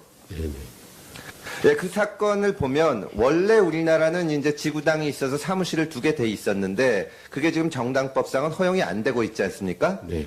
그와 관련해서 이것이 위헌이다. 지역에 지구당 사무실을 설치할 수 있게 해줘야 된다 하는 사건이 있었죠. 네. 그때 당시에 법정 의견은 뭐였습니까? 합헌 의견이었습니다. 합헌 의견이라서 이제 그 과거 지구당 제도의 폐해가 되풀이되는 것을 방지하고 고비용 저효율의 정당 구조를 개선하기 위해 사무소를 설치할 수 없도록 하는 것이므로 입법 목적이 정당하다는 것이 말하자면 다수 의견의 견해였는데 그때 당시에 박한철 재판관과 후보자께서는 여기에 대해서 반대 의견을 냈습니다. 맞습니까? 네. 그걸 읽어드리면 그럼에도 불구하고 심판 대상 조항은 고비용 저효율이라는 경제 논리만을 앞세워 당원협의회의 사무소 설치를 금지해서 지역 유권자와 정당 간의 연계라는 당원협의회의 기능은 사실상 유명무실해졌다 하고 위헌 의견을 내셨습니다. 맞습니까? 네. 이것이 결정이 난 것이 2016년 3월 31일입니다. 그런데 그 전에 보면 그로부터 전인 2015년에 당시 새누리당 국회의원이신 조혜진 의원님이 대표 발의를 하셔서 정당법 일부 개정 법률안이 있습니다. 이 사실을 알고 계십니까? 그것까지는 잘 모르겠습니다. 이 일부 개정 법률안을 보면 지금 후보자의 의견과 정확히 일치합니다. 말하자면 정당에서 당정협의회를 통해서 선거구 단위의 지역적인 정당 활동에 상당한 제약이 있기 때문에 당원협의회에 사무소를 둘 수 있도록 해야 된다 하면서 정당법을 개정하는 조항입니다. 여기에 대표 발의를 한 것은 조혜진 의원이지만 지금 이 자리에 계시는 청문위원들 중에서도 여기에 공동 발의를 한 분이 계십니다. 만약에 이것을 가지고 당시에 새누리당에서 정당법을 개정하는 이 법안을 냈는데 그 후에 후보자께서 그것과 똑같은 의견을 냈다고 했을 때 이것을 보고 후보자께서 이 새누리당의 말하자면 정책이나 또 주장을 따라갔다는 비판이 나온다면 그 비판을 정당하다고 생각하십니까? 전혀 정당하지 않다고 생각합니다. 이런 법안 발의 자체가 있었다는 걸 모르고 계셨죠? 그건 몰랐습니다. 법안 발의. 네. 그리고 또 뉴스를 찾아보면 그때 당시에 새누리당의 여러 의원들께서 물론 우리 당에도 그런 의견을 가진 분들이 있을 겁니다. 지금 원외 당협위원장들은 사무실 운영도 편법으로 해야 하는 게 현실이다. 이래서 이 지구당 부활 문제를 적극 수용해서 문제를 해결하겠다. 이런 발언을 한 것도 나옵니다. 이런 사실도 전혀 모르셨죠? 모릅니다. 예. 저는 이 문제는 헌법재판소와 또 헌법재판관들의 정치적 중립성에 관한 중대한 문제이기 때문에 반드시 규명이 이루어져야 되고요. 이게 사회적인 문제에 대해서는 여당이나 야당이나 각각의 주장이 있을 수가 있습니다. 그런데 어떤 재판관이 내린 그 결론이 어떤 당에서 당시 주장하던 바와 일치한다고 해서 어떤 당의 주장을 그대로 따라간 것처럼 주장하는 것은 대단히 문제가 있다고 생각을 합니다. 송석윤 참고인께 질문을 드리겠습니다. 헌법재판소에서 최근 내린 결정 중에 가장 중요한 결정이 박근혜 전 대통령에 대한 탄핵 결정이라고 생각을 하는데요. 당시에 지금 헌법학회 회장을 하고 계신데 헌법학자들이 일치해서 그 박근혜 대통령의 이 탄핵돼야 된다고 그런 의견이었습니까? 뭐 당연히 일치하지는 않았겠지만 다수의 견해는 그랬었다고 생각합니다. 이 사건에 대해서 헌법재판소는 8대 0의 전원 일치해서 박근혜 대통령의 헌법 또는 법률 위반 행위가 중대하고 헌법 수호 의지가 없다는 이유로 파면 결정을 했습니다. 만약에 헌법재판소의 결정이 맞다면 또 우리가 그것을 당연히 받아들여야 할 텐데 그와 다른 주장을 한 사람들은 헌법 수호 의지가 없다거나 또 뭐 다른 특정 정파와 연계가 됐다거나 그렇게 볼 수 있습니까? 그런 경우도 있고 그렇지 않은 경우도 있을 수 있겠지만은 그런 식으로 일반화하는 거는 저는 이제 헌법재판관님들은 잘 모르겠지만은 헌법학자들 사이에서는 저희가 그 사이에 이제 학술 대회도 하고 했었는데 거기서도 이제 다양한 견해가 그 피력이 됐었었고 그렇다고 해서 그것이 뭐 특정 정당이나 정파와 연결되어 있다고 저희 학자들 사이에서는 그렇게 생각하지는 않는 것 같습니다. 그리고 네, 당시 그 새누리당 의원들 수십 명이 그 박근혜 대통령에 대한 탄핵이 부당하다는 의견서를 헌재에 제출하고 했습니다. 그러나 헌법학자들 중에서도 소신을 가지고 또 탄핵 사유까지는 아니라고 주장하시는 분들이 있었습니다. 이런 의견들이 같다고 해서 그 헌법학자들이 소신이 없다거나 어떤 그 당시 여당이었으니까 정치 세력의 눈치를 본다거나 그렇게 주장할 수는 없는 것이죠. 네, 저도 그렇게 보지는 않습니다. 어제 청문회 보셨습니까? 언론을 통해서 예, 지금 후보자께서 민주당과 의견이 같은 결정을 19건 냈다. 그런 주장 보셨습니까? 오늘 와서 들은 것 같습니다. 그런 주장에 대해서는 상당한 근거가 있어야 된다고 생각하지 않습니까? 저는 헌재 판례를 읽고 있기 때문에 평소에 다수 의견, 소수 의견, 그러니까 그 의견에는 동의하지 않습니다. 네, 금태섭 의원님 수고하셨습니다. 다음 오신환 의원님 질의해 주시기 바랍니다. 서울 관악을 출신의 바른정당 오신환 의원입니다. 오늘 귀중한 시간 참고인 여러분들 이렇게 참석해 주셔서 감사드리고요. 몇 분께 짧게 질문드리도록 하겠습니다. 먼저 참고인 송석윤 님, 예. 현재 한국헌법학회 회장으로 계신가요? 네, 맞습니다. 네네. 제가 어제 이제 헌재 권한과 관련해서 후보자께 질의한 내용이 있습니다. 지금 아시다시피 이제 헌법 111조에 헌법재판소가 관장하는 내용들을 지금 규정하고 있습니다. 그 안에 이제 위헌 여부 심판, 그리고 탄핵의 심판, 정당의 해산 심판, 뭐 이런 내용들이 있습니다. 거기에 혹시 이제 지금 논쟁이 되고 있는 통합진보당의 해산과 관련해서 정당의 해산 심판 내용이 있습니다. 헌법재판소의 재판관들은 헌법 위에서 그것을 해석하고 할 수는 없겠지만 학자로서 과연 우리 헌법에 이런 정당을 해산하게 하고 있는 권한을 규정하고 있는 것에 대해서 어떻게 생각하시는지 한 말씀 해주시죠. 해외에 혹시 아시는 바 한도 내에서 이렇게 정당의 해산을 헌법이 규정하고 있는 국가가 있는지. 예. 먼저 저는 오늘 개인 자격으로 나왔지 학회를 대표해서 나온 건 아닌 네네, 거를 네. 명확히 해야 될 것 같습니다. 네. 그 정당 해산 심판과 관련해서는 그 2차 세계대전 이후의 헌법에서는 많은 나라들에서 그 정해져 그 도입이 되고 있습니다. 근데 이것이 제가 주어진 시간 7분이라요. 말씀하시는 게 다 시간이 감해지거든요. 그래서 좀 짧게 제가 질문한 것만 좀 말씀해 주시면 다른 참고인들께도 제가 여쭐 게 있어서 네.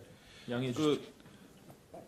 그래서 정당 해산 심판이 도입은 되어 있지만은 또 그것이 권위주의적인 체제 하에서는 오남용되는 경우들이 많이 있기 때문에 아주 긴급한 상황에만 아주 절제해서 사용되어야 되는 제도다라는 것이 헌법재판소가 갖는 지금 그 111조 3호에 나와 있는 정당해산 심판이 규정되어 있는 것은 물론 동의한다. 네, 다만 제가 굉장히 제가 최소한의 권한으로 사용해야 된다 이렇게 네, 말씀하시는 그렇습니다. 거죠.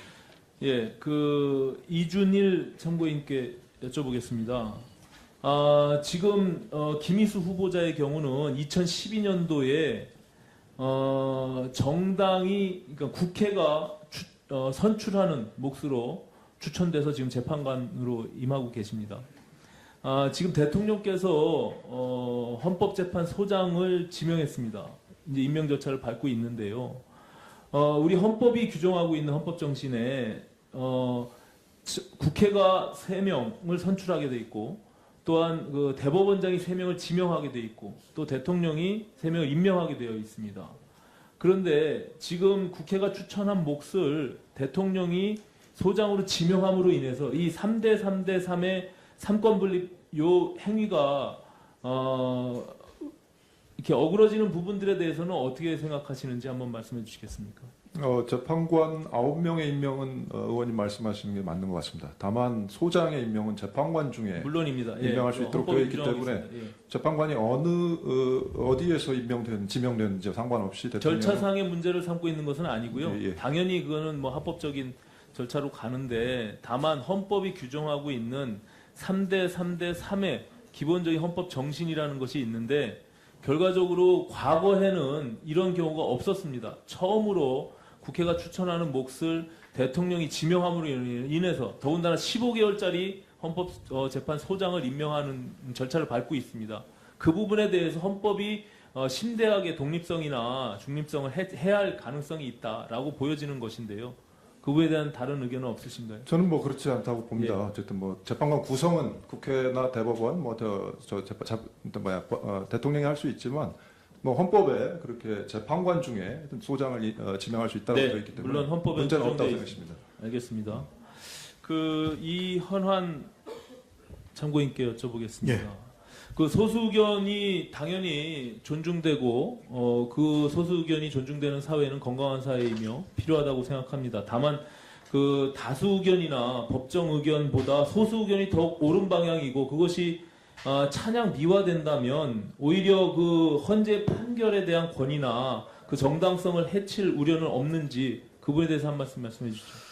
원래 최고 사법기관 특히 헌법재판소의 경우에 헌법적인 쟁점들 우리 사회 내에서의 다양한 헌법적인 쟁점들을 다루는 곳이고요. 거기에서의 소수 의견이라고 한다면은 지금 의원님 말씀하신 것처럼 사회의 건강성을 보여주는 한 지표라고 볼 수도 있습니다. 지금 말씀하신 부분은 그 소수 의견에 대해서 그것을 더 많이 찬양한다 이렇게 표현을 하셨는데 헌법재판소에서 다양한 의견이 있을 때 그러한 다양한 의견들이 사회적으로 어떻게 수용될 것인가의 문제. 지금 아마도 그 찬양된다라는 표현은 예컨대 국가기관이라든가 정부 영역에서 그걸 더 가치 있고 의미 있다라고 그렇게 얘기를 한다는 취지로 말씀하신 것은 아니라고 봅니다. 네. 사회적으로 그 어떤 견해에 대해서 얼마만큼 그것이 받아들여지느냐 하는 문제는 그것은 철저히 사회 영역의 몫이라고 봅니다. 네, 좋습니다. 바로 그런 것 때문에 이제 소수 의견이 나중에 다수 의견으로 바뀔 가능성이 있게 되는 것이죠. 물론입니다. 예, 예. 그런 사례들도 있고요. 예. 지금 뭐 정부가 제출한 요청 동의서의 내용으로 보면 지금 김희수 재판관께서 여러 번 판결했던 소수 의견의 중요성을 강조하고 제가 느끼기에는 오히려 그것이 더 다수 의견보다 중하다라는 어떤 판단들을 과하게 표현했기 때문에 제가 말씀드리는 겁니다. 그렇기 때문에 소수 의견이 존중되고 다양성이 보장돼야 되는 것은 당연한데 그것이 오히려 다수 의견보다 더 옳은 판단이었다라고 판단되는 것은 저는 민주주의 사회에서 저 옳지 않다 이런 뭐 말씀을 드리는 겁니다. 예, 그것은 저도 동의합니다. 예. 김인수 후보자에게 묻겠습니다. 앞서 이제 그 의원님 질의 내용 중에 자녀에 대한 2,800만 원 증여 그리고 제가 재산 관련해서 자료를 계속 요구하면서 받았는데 부인에게 상속받은 1억 5천만 원, 모친에게 상속받은 1억 5천만 원을 부인에게 줬다는 거 아닙니까? 이게 어쨌든 부인 통장에, 중요합니다. 집사람 통장에 들어가 있습니다. 집세 통장에 들어가면 집사람 소유죠. 자꾸 이제 법률가로서 이상한 답변들을 하시는데 그래서 3천만 원, 1억 5천만 원이 2,800만 원, 1억 5천만 원이 결과적으로 증여세 한도 내에서 내용이기 때문에 자꾸 이런 답변들을 하신단 말이죠. 그 2,800만 원, 1억 5천만 원에 증여해야 되는 것이 국세기본법상 신고 의무를 받고 있는 건 알고 계신가요? 국세청에 신고하셨나요? 저는 뭐 그걸 특별히 신고한 바는 없습니다. 왜냐하면 그것도 그러니까 법을 어긴 거 아닙니까? 저는 그 부분은 그렇게는 생각을 안 하는데. 한도에는 포함되고 있지만 국세기본법에 기본적으로 국세청에 신고하게 되어 있습니다. 국세청에 신고하게 되어 있습니다. 예, 2,800만 원도 그렇고 1억 5천만 원도 10년 한도 내에 6억 원의 증여를 하게끔 되어 있지만 다 비과세긴 하지만 그렇다고 해서 신고를 안 하고 무조건 내가 주고받고 할 수 있는 그런 부분들은 아니란 말이에요. 저는 뭐 그렇게까지는 생각하지 않습니다만. 법이 그렇게 되어 있다니까 법률가로서 자꾸 그런 답변을 하시냐고요. 아니 그러니까 부부간에 예를 들어 통장에 있는데 이 통장이 어떻게 내가 그걸 증여했다고 생각하지는 않습니다만은. 여기 지금 재산 신고에 후보자 배우자로 재산을 그렇게 신고하셨잖아요. 그럼 그건 증여지 통장에서 이쪽 저쪽 왔다 갔다 할 수 있는 겁니까? 아니 그러니까 배우자 앞으로 가 있는 건 맞습니다. 그래서 배우자 명의로 신고를 한 거죠. 평생을 법관으로 살아오신 법조인이 저렇게 비상식적이고 비법률적인 답변을 하시는 게 정말로 제가 한심스럽고 이해하기가 참 어렵습니다. 어제도 그렇고. 두 가지만 하겠습니다. 네, 오신환 의원님 수고하셨습니다. 네, 다음 이상돈 의원님 질의해 주시기 바랍니다. 네, 아직 답변할 기회를 못 가지 좀 질문드리겠습니다. 한번 나오셨으니까 발언을 하셔야 되니까. 네, 통진당 해산 결정, 이 교수님께서는 그 결론에 찬성하십니까? 반대하십니까? 뭐 찬반 의견은 없습니다. 저는 찬반 의견은 없습니다. 저는 나름대로 논리가 있다고 생각합니다. 제가 답변하실 분을 잘못 고른 것 같습니다.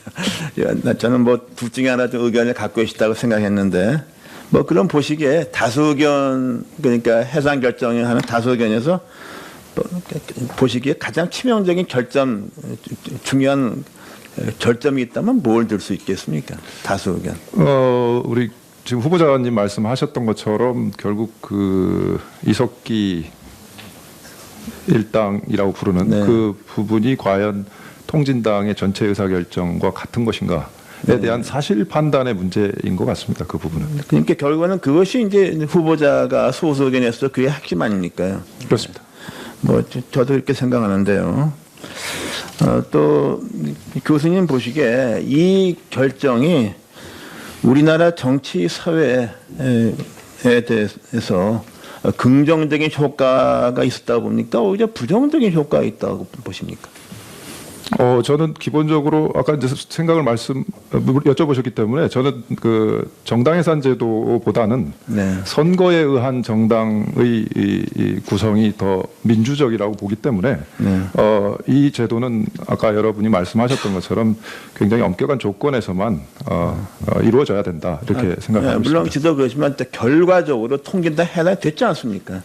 그 자체는 우리 사회 정치 사회에 긍정적이라고 보십니까? 아니면 명함이 다 있다라고 생각합니다. 명함이 다 있다. 네, 자유민주적 기본 질서를 해야 하는 정당의 해산 부분은 그거는 명이라고 생각하지만 정당이라고 하는 것들이 이렇게 이제 또 해산될 수 있는 가능성들을 열어놨다라고 하는 부분은 의미라고 얘기할 수 있을 것 같습니다. 네. 그러나 이제 우리나라 일반 여론은 일반 국민의 정서는 좀 그렇지 않은 것 같습니다. 그 당시 뭐 갤럽, 리얼미터, 뭐 중앙일보 조사부 뭐 여러 개 보면 거진 비슷한 나왔습니다. 대략 60%가 그 잘한 것이다 지지하고 25% 정도가 뭐 이게 잘못된 거다 하고 15%가 모르겠다 나왔습니다. 그것 같으면 이 해산 결정을 지지하는 여론이 2배가 넘습니다. 저도 그 당시 4.11 총선이죠. 2012년 4.11 총선. 저는 그 당시 뭐 당적 여기가 아니라 새누리당의 지도부였습니다. 그래서 총선을 뒤에서 지켜보고 뭐 그랬는데 통진당이 대단한 정당이었어요. 우리 의회주의를 사실상 유린해서 국회의원을 훔쳤다고 말할 수 있는 정도의 그 전략과 힘이 있더라고요. 깜짝 놀랐어요. 다 아시다시피 이석기 등 몇 사람은 비례를 갖다가 조작해서 들어왔어요. 국회의원 한 명을 갖다가 한 명은 하나하나가 헌법기관입니다. 국회의원 한 명이면은 인턴까지 해서 10명 이상의 그 직원이 생깁니다. 그리고 국가보조금 나오고 어마어마한 겁니다. 지역구도 마찬가지예요. 그 통진당은 선거되면은 수도권 5,000표로 당락이 좌우됩니다. 그래서 무조건 수도권에다가 다 잠재직 후보자 다 배치합니다. 그러면은 지금 더불어민주당의 같은 당이죠. 통진당에서는 저기 다 나오면 우리 그냥 몽땅 떨어질 것 같으니까 뭔가 이제 뭐 교섭할 수밖에 없어요. 그런데 그 당시 다 아시잖아요. 야권 단일화. 그렇게 해서 호남 같은데 공천만 하면 되는데도 통진당이 2명이 당선됐고 나중에 딱 의석을 잃었죠. 저는 그거 볼 때 여당의 당시 새누리당이건 민주당이건 간에 참 통진당에 대해서는 굉장히 무력하다는 걸 느꼈어요. 솔직한 얘기도 의회주의가 정당 기조였어요. 그리고 그 후에 이제 동부연합 이 사건이 언론에 터지고 종북 얘기가 나왔죠. 그 연장선에서 이제 결국에는 이게 해단된 거 아닙니까? 저는 그거 볼 때 이것을 뭐 선거에 의해서 자유롭게 해결한다든가 뭐 국회에서 뭐 제명과 징계하면 된다든가 하는 그런 논의가 좀 허망한 것 같더라고요. 제 한계를 느꼈습니다. 그런데 어떻게 황교안 법무장관이 이 해산 걸 하길래 저도 솔직히 저게 과연 해산이 될까 좀 의아했어요. 왜냐? 해산 결정이라는 것은 극단적인 경우 아닙니까? 그런데 그렇게 이런 결정이 나는 거 보고도 저 솔직히 굉장히 놀랐습니다.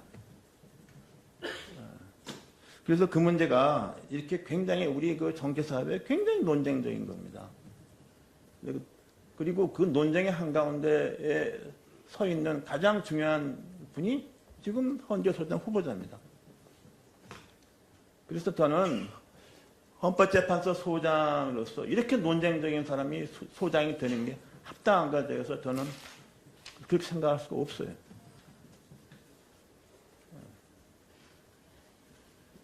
그래서 제가 2012년에 그 과정에서 보면 정말로 여러분들이 말은 쉽습니다. 뭐 선거를 통해서 어쩌고저쩌고 쉽지만은 실제로는 그게 그렇지 않습니다. 제가 그래서 그때 느낀 말씀을 제가 좀 드렸습니다. 물론 제 생각에 뭐 동의하지 않는 분도 있으리라고 봅니다. 그리고 제가 어저께도 말씀드렸는데 2016년 총선은 그런 고민 없이 야당이 선거를 해서 여당의 그 색깔론에서 자유롭게 해서 야당이 이겼습니다. 나는 그것이 참 이게 우리나라의 그 19대 선거와 20대 선거가 큰 차이가 난 그거였다고 봐요. 제가 2 선거를 갖다가 당원 달해주면 지도부대에 있었습니다. 그래서 대학에 계시는 분들은 이런 좀 실물에 대해서 아무래도 좀 감이 없기 때문에 고식적인 판단을 하기 쉬운 것 같습니다. 네, 제 말씀 여기서 그치겠습니다. 감사합니다. 네, 이상돈 의원님 수고하셨습니다. 다음 진선미 의원님 질의해 주시기 바랍니다. 네, 오래 기다리셨습니다. 저는 송석윤 전 참고인께 여쭙겠습니다. 지금 현재 한국헌법학회 회장님이시죠? 네, 그렇습니다. 네. 실제로 헌법재판에서 소수 의견을 냈다는 것 자체가 헌법적으로 헌법재판소장으로서의 역할을 맡기에 부적절하다라는 그 판단의 사유로 이게 될 수 있다고 보시나요? 지금 후보자께서 소수 의견을 그렇게 더 다른 재판관들에 비해서 더 많이 냈는지는, 왜냐하면 헌재 결정문에서 소수 의견을 내는 것이 상당히 일반화되어 있기 때문에요. 그리고 헌재 소장이 소수 의견을 내는 경우가 상당히 자주 있습니다. 헌법재판소에서는 그러니까 적어도 헌재의 행정과 관련해서는 모르겠지만은 판결과 관련해서는, 결정과 관련해서는 소장이 가지고 있는 지위는 그냥 9명 중에 한 표에 불과한 것이 현실입니다. 그게 그리고 당연히 그래야 되는 것인데, 우리 사법부 다른 분야에서는 그런 부분에 대한 논란이 있고 제도 개혁에 대한 논의가 그래서 있는 것으로 알고 있는데, 헌법재판소는 소장이든 그냥 재판관이든 실질적으로 영향력의 차이는 없는 것으로 지금까지는, 그래서 상당히 바람직한 모습으로 되고 있다. 그리고 우리나라 헌법재판소는 미국 같은 경우는 공화당 시절에 임명했는지 민주당 시절에 임명했는지에 따라서 뭐 미국 수프림 코트의 그 재판관들은 다시 자기가 공화당 시절에 됐으면은 거긴 종신직이기 때문에 다시 공화당 정부가 들어설 때까지 살아남는 게 최고의 임무다라는 정도일 정도로 상당히 정파적이고, 독일 같은 경우는 그렇게 정당들이 추천함에도 불구하고 소수 의견이 나오는 경우가 그렇게 많지는 않습니다. 근데 평의가 훨씬 더 집중적으로 이루어지기 때문에 우리나라 같은 경우는 미국 모델과 독일 모델의 한 중간 정도의 소수 의견이 나오고 있는 거 아닌가, 그 정도로 보고 있습니다. 오히려 소수 의견을 후보자가 더 많이 냈더라도 그것이 판단의 기준이 될 수는 없지 않습니까? 그게 그렇게 중요한 기준이라고는 생각하지는 않습니다. 그리고 그 통진당 결정에 대해서는 한마디 제가 말씀드려도 된다면은, 우리나라가 지금 그러니까 외교가 행정부 차원에서만 하지 않고 의원님들께서도 활발히 외교를 하고 있듯이 사법부들도 상당히 적극적인 외교를 하고 있습니다. 잘 아시다시피. 그래서 우리나라 헌법재판소는 지금 전 세계의 주목을 받고 있을 정도로 상당히 모범적인 성장을, 물론 잘한 점도 있고 잘못한 점, 비판할 점 해야 되겠지만은, 그래서 아시아 지역에서는 그 헌법재판소들 사이에서 가장 우리가 지도적인 지위를 지금 확보하고 있고, 특히 정당 해산과 같은 아주 예민한 문제에 대해서는 그 선진국가의 베니스 위원회 중심 등등 해서 여러 나라에서 주목을 하고 있는, 특히 독일 헌법재판소에서도 그 정당 해산 사건이 최근에 계류가 돼 있었기 때문에 비슷한 시점에, 그래서 그런 상황에서 만약에 전원 일치 결정이 나왔으면은 밖에서 보기에는 별로 안 좋지 않았을까. 그러니까 소수 의견이 그나마 하나라도 있어서 국가의 격을 높이는 데는 기여한 부분이, 거기에 대해서 찬성 반대 의견은 있을 수 있겠지만은, 그러한 정치적 예민한 사건에서 소수 의견이 있는 것은 우리가 대외적으로는 상당히 낯이 서는 그러한 측면도 있었다라는 부분을 네, 말씀드리고 싶습니다. 고맙습니다. 그러면 이경원 참고인에게 묻겠습니다. 실제로 변호사이기도 하셔서 사실 사회적 약자 보호 역할들에 관심들이 좀 많은 분이셔서 여쭙습니다. 실제로 우리가 현재 후보자가 재판관으로 계셨던 그 기간 내내 실제로 헌법재판이 좌편향적이다, 뭐 편향적이다. 오히려 저는 소수자나 노력은 하셨지만 일반 소수자나 약자의 관점에서 보면 굉장히 부족했다라는 생각을 하는데, 참고인은 어떻게 생각하시고, 또 실제로 그 소수 의견이 그런 어떤 인권 신장이나 이런 것에 미치는 영향, 이걸 좀 말씀해 주시면 좋겠습니다. 예. 전체적으로 최근의 헌법재판소 결정에는 좀 인권이나 소수자 보호 측면에서는 전체적인 평가로는 조금 아쉬운 부분이 있다는 그런 개인적인 생각을 가지고 있고요. 지금 소수 의견이냐 법정 의견이냐 이렇게 얘기가 되는데 단순히 소수냐 다수냐가 중요한 게 아니라 그것이 어떤 고민과 어떤 방향성에서 나온 것인지를 살피는 게 중요하다고 생각을 합니다. 저는 지금 후보자님의 어떤 그런 의견들이 좋게 평가되는 부분이 있다면 그것이 민주주의나 소수자 보호를 위한 어떤 뚜렷한 방향성을 가지고 있다는 관점에서 그런 평가가 이루어지지 있지 않나라고 생각합니다. 그러면 혹시 그 후보자의 판결이나 심결 그 부분 중에 특별히 주목할 만한 것이 있다고 생각하십니까? 참고인의 입장에서.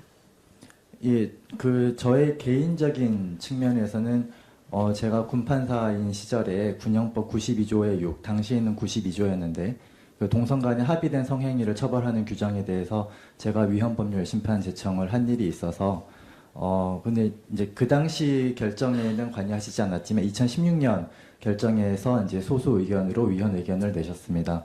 저는 개인적으로 그 규정이 명확성의 원칙이나 과잉 금지 또는 평등 원칙의 관점에서 좀 문제점이 많은 규정이라고 생각을 하는데 당시 이제 재판관님의 소수 의견에서 그런 부분들을 정확하게 지적을 하면서 의견을 내주셔서 우리 사회에서 굉장히 논쟁적인 주제이지만 다양한 의견이 결정문에 반영되는 데 역할을 하셨다고 생각을 하고 있습니다. 네. 그러면 혹시 이현은 회장님 참고인은 예, 헌법재판이라는 것 자체가 앞서도 말씀드린 것처럼 사회의 다양한 가치관들을 포섭하기 위한 장치입니다. 입법부에서 만드는 법률이라고 하는 것은 구체적인 사안에 관련해서 규범적인 기준을 설정하는 것이라고 한다면 헌법재판이라고 하는 것은 그 자체가 매우 개방적이고 또 추상성을 갖고 있습니다. 다들 우리가 시간 속에서 끊임없이 시대가 변화하기 때문에 변화하는 시대에 걸맞게 어떻게 공동체를 구성할 것인가에 관해서 아주 엄격하게 기준을 정해놓고 기존의 방법만을 고집한다고 한다면 그러한 사회는 마치 우물안 개구리처럼 막힌 사회가 될 것입니다. 그래서 끊임없이 변화하는 시대의 그 변화에 발맞추어서 또 새로운 것들을 헌법적으로 수용을 하고 거기에 따라 또 새로운 공동체를 만들어 가야 하는 것. 그것이 헌법재판소에게 주어진 아주 중대한 책무 중에 하나이기 때문에 그런 점에서 소수 의견의 가치라고 하는 것은 능히 평가받을 수 있는 것이라고 생각이 됩니다. 네, 진선미 의원님 수고하셨습니다. 다음 김도우 의원님 지휘해 주시기 바랍니다. 네, 후보자님. 예. 어제 기각 의견의 가장 핵심적인 논거가 어디서 연원하느냐 기억이 안 난다고 했죠. 제가 예? 베니스 의원의 지침만 말하고 예. 그 나머지는 잘 기억이 안 난다고 말씀드렸습니다. 예. 근데 어제도 제가 말씀드렸다시피 이미 후보자에 대한 인사청문회가 예고되어 있었고 통진당 이 결정이 핵심 쟁점이 될 것이라는 것은 수일 전부터 언론에서 예고가 되었었는데 그 가장 핵심적인 쟁점에 대한 논거가 어디에서 출발했냐 그게 기억이 안 난다. 베니스 위원회도요 어제 여당의 모 의원님께서 말씀하시니까 그 뒤에 연이어서 베니스 위원회라는 말을 하셨어요. 예? 속기록을 확인하세요. 저하고 또 진실 게임 하지 마시고 어제 서산 땅처럼 예? 서산 땅도 본인이 내 땅을 일구어서 그게 내 손으로 그 쌀 생산해서 먹겠다 이런 취지 아닙니까? 그런데 그걸 청문위원한테 속기록 확인해 보라고 따지듯이 이야기하는데 그 의미를 다시 보세요. 어제 보셨죠? 봤습니다. 속기록. 자, 이제 그 답해 보세요. 오늘 이야기 하신다고 그랬으니까. 어떤 걸 지금 말씀하시는 건가요? 어제 제가 질문했던, 예? 이 통합진보당 전체를 대표할 수 없다. 그 논거가 어디에서 출발한 겁니까? 그러니까 제가 아까 말씀드렸다시피 이 제 의견이나 법정 의견이나 다 마찬가지로 아니 어디에서 출발했냐고요? 논거가 제가 지금 자료를 드린 것 같은데 직접 말씀해 보세요. 그걸 다 일일이 보고 하셔야 됩니까? 아니 아까도 말씀드렸지만 성낙인 교수님이나 우리 국내 문헌도 있고요. 예. 또 송석인 교수님의 논문도 있고. 예. 그다음에 베니스위원회 지침이나 우리가 유럽 인권재판소나 베니스위원회 지침은 저희 정당 예산의 일반 이론을 정립하면서 많이 참고한 부분입니다. 자, 유럽인권재판소, 베니스위원회, 유럽평의회, 그 다음에 요 지금 송석윤 교수님, 지필한 뭐 2432쪽이라는 건데 이게 뭐 논문인지 뭔지 모르겠습니다. 성낙인 교수님, 장영수 교수님, 문광상 교수님, 이렇게 참고를 했다. 예? 이 전체적으로 이 지금 그 후보자 측에서 제출한 이 자료를 보면요. 예를 들어 여기 앉아 계신 송석윤 교수님 지필한 그 뭐 이게 문구를 보면 정당의 일반 당원이 정당의 노선과 별개로 개별적으로 행한 행위가 정당의 행위로 인정되어 정당 예산과 연결될 수 없다. 이렇게 지금 저한테 제출했거든요. 이게 뭐냐면 전체적으로 그 후보자 측에서 제출한 이 내용을 보면 개별적으로 한 행동에 대해서는 정당이 책임을 지지 않는다는 거예요. 예? 그런데 후보자께서는 소규모 집단의 100여 명의 130명이든 100여 명이든 소규모 집단이 한 행위에 대해서 통합진보당 전체의 책임을 지울 수 없다. 이렇게 되는 거거든요. 그러니까 이거는 지금 이거하고 달라요. 그런데 왜 이게 제출한 이 자료가 후보자께서 결정문에 설시한 내용과 그렇게 썩 부합하지 않느냐. 자, 베니스위원회 지침에 보면요. 2010년 10월 15일 16일 제84차 총회에서 채택한 건데 여기에는 후보자께서는 단락 95 이래가지고 정당위원 중 특정 개인의 행위는 그것이 공식적으로 정당을 대표하는 것이 아닐 때 그 개인만의 것으로 기속되어야 한다. 여기까지만 딱 기재를 해놨어요. 마치 소규모 집단, 어제도 제가 여쭸잖아요. 그러면 어느 규모의 집단이 되어야만 통합진보당의 책임으로 할 수 있느냐. 거기에서도 답을 못 하셨어요. 자, 보십시오. 그런데 이 단락 95에 바로 한 문장이 더 있어요. 한 문장이. 이러한 경우 적절한 민형사상 제재가 그 개인에게 부과되어야 할 것이다.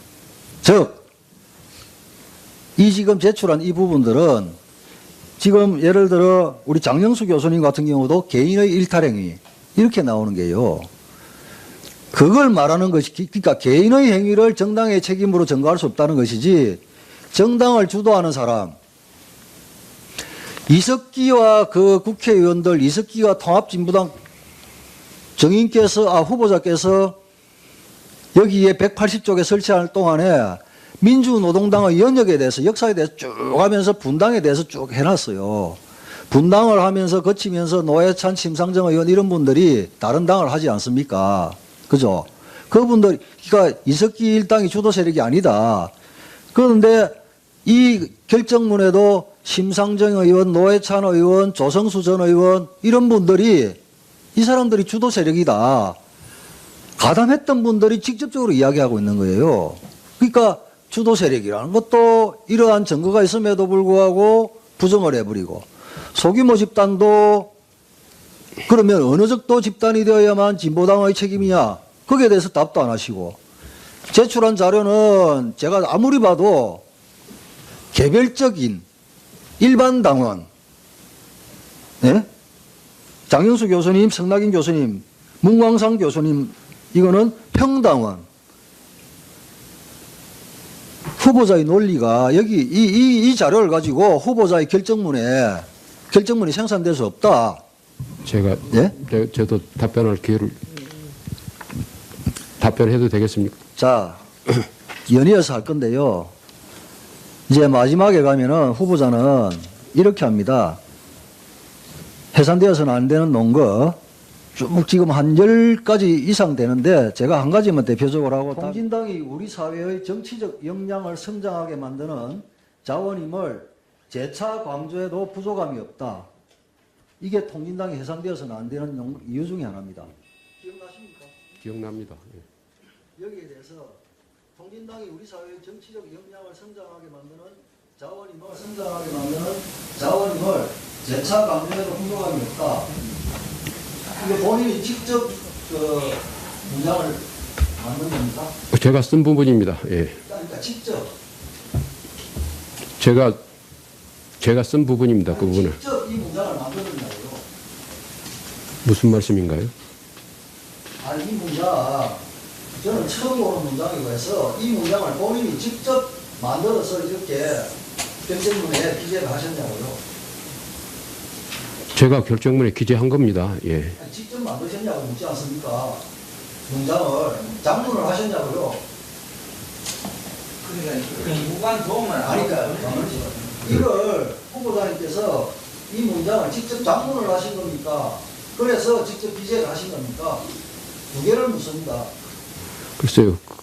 그 부분은 제가 직접 저의 그 생각이 반영된 문장입니다. 그것이. 예. 아니 직접 작성하셨고 문장을 하셨고 이걸 그렇게 결정을 기재를 하셨다고요. 그 부분은 제가 더 좀 생각을 해봐야 되겠습니다. 근데 제가 쓴 건 맞는 건데 그 부분이 어디서 어디에 인용된 문장인지 어떤 그거는 좀 검토를 해봐야 될 것 같습니다. 예. 아니 그 구체적인 구절을 지적을 하시니까 제가 이 긴 페이지에 어떤 구절을 질문에도 예? 소수 의견은 본인이 직접 작성하였습니까? 그러니까 예 하시지 않았습니까? 예? 김경진 의원님 질문에는 그렇게 하시고 이 문장이 얼마나 지금 문장입니까? 통진당이 우리 사회의 정치적 역량을 성장하게 만드는 자원임을 재차 강조해도 부족함이 없다. 상당히 걱정하는 부분들이 있을 수 있는 이런 문장인데 이런 문장을 그러니까 제가 그런 표현을 쓴 거는 이 통진당이 아니 이거 본인이 직접 장문을 했는지 안 했는지를 누구한테 물어볼 겁니까? 네? 그 부분은 제가 쓴 부분입니다. 그러니까 제가 장문을 하고 기재를 했냐고 여쭙지 않습니까?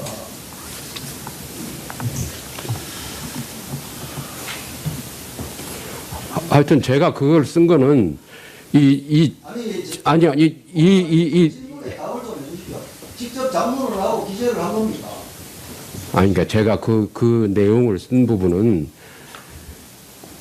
그러니까 이 통합진보당이 법정의견처럼 완벽한 그런 당이라면 이런 말을 못 쓰죠. 저는 이석기하고는 구분되는 그 통합진보당 부분을 이야기를 하는 겁니다.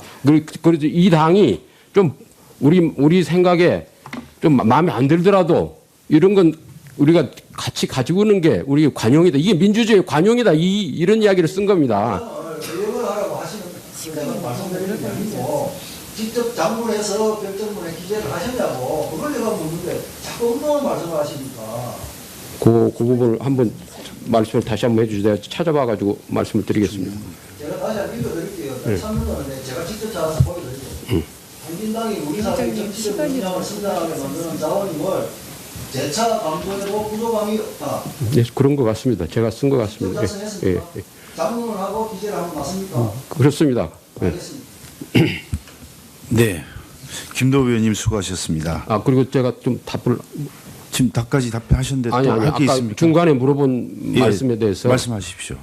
이 정당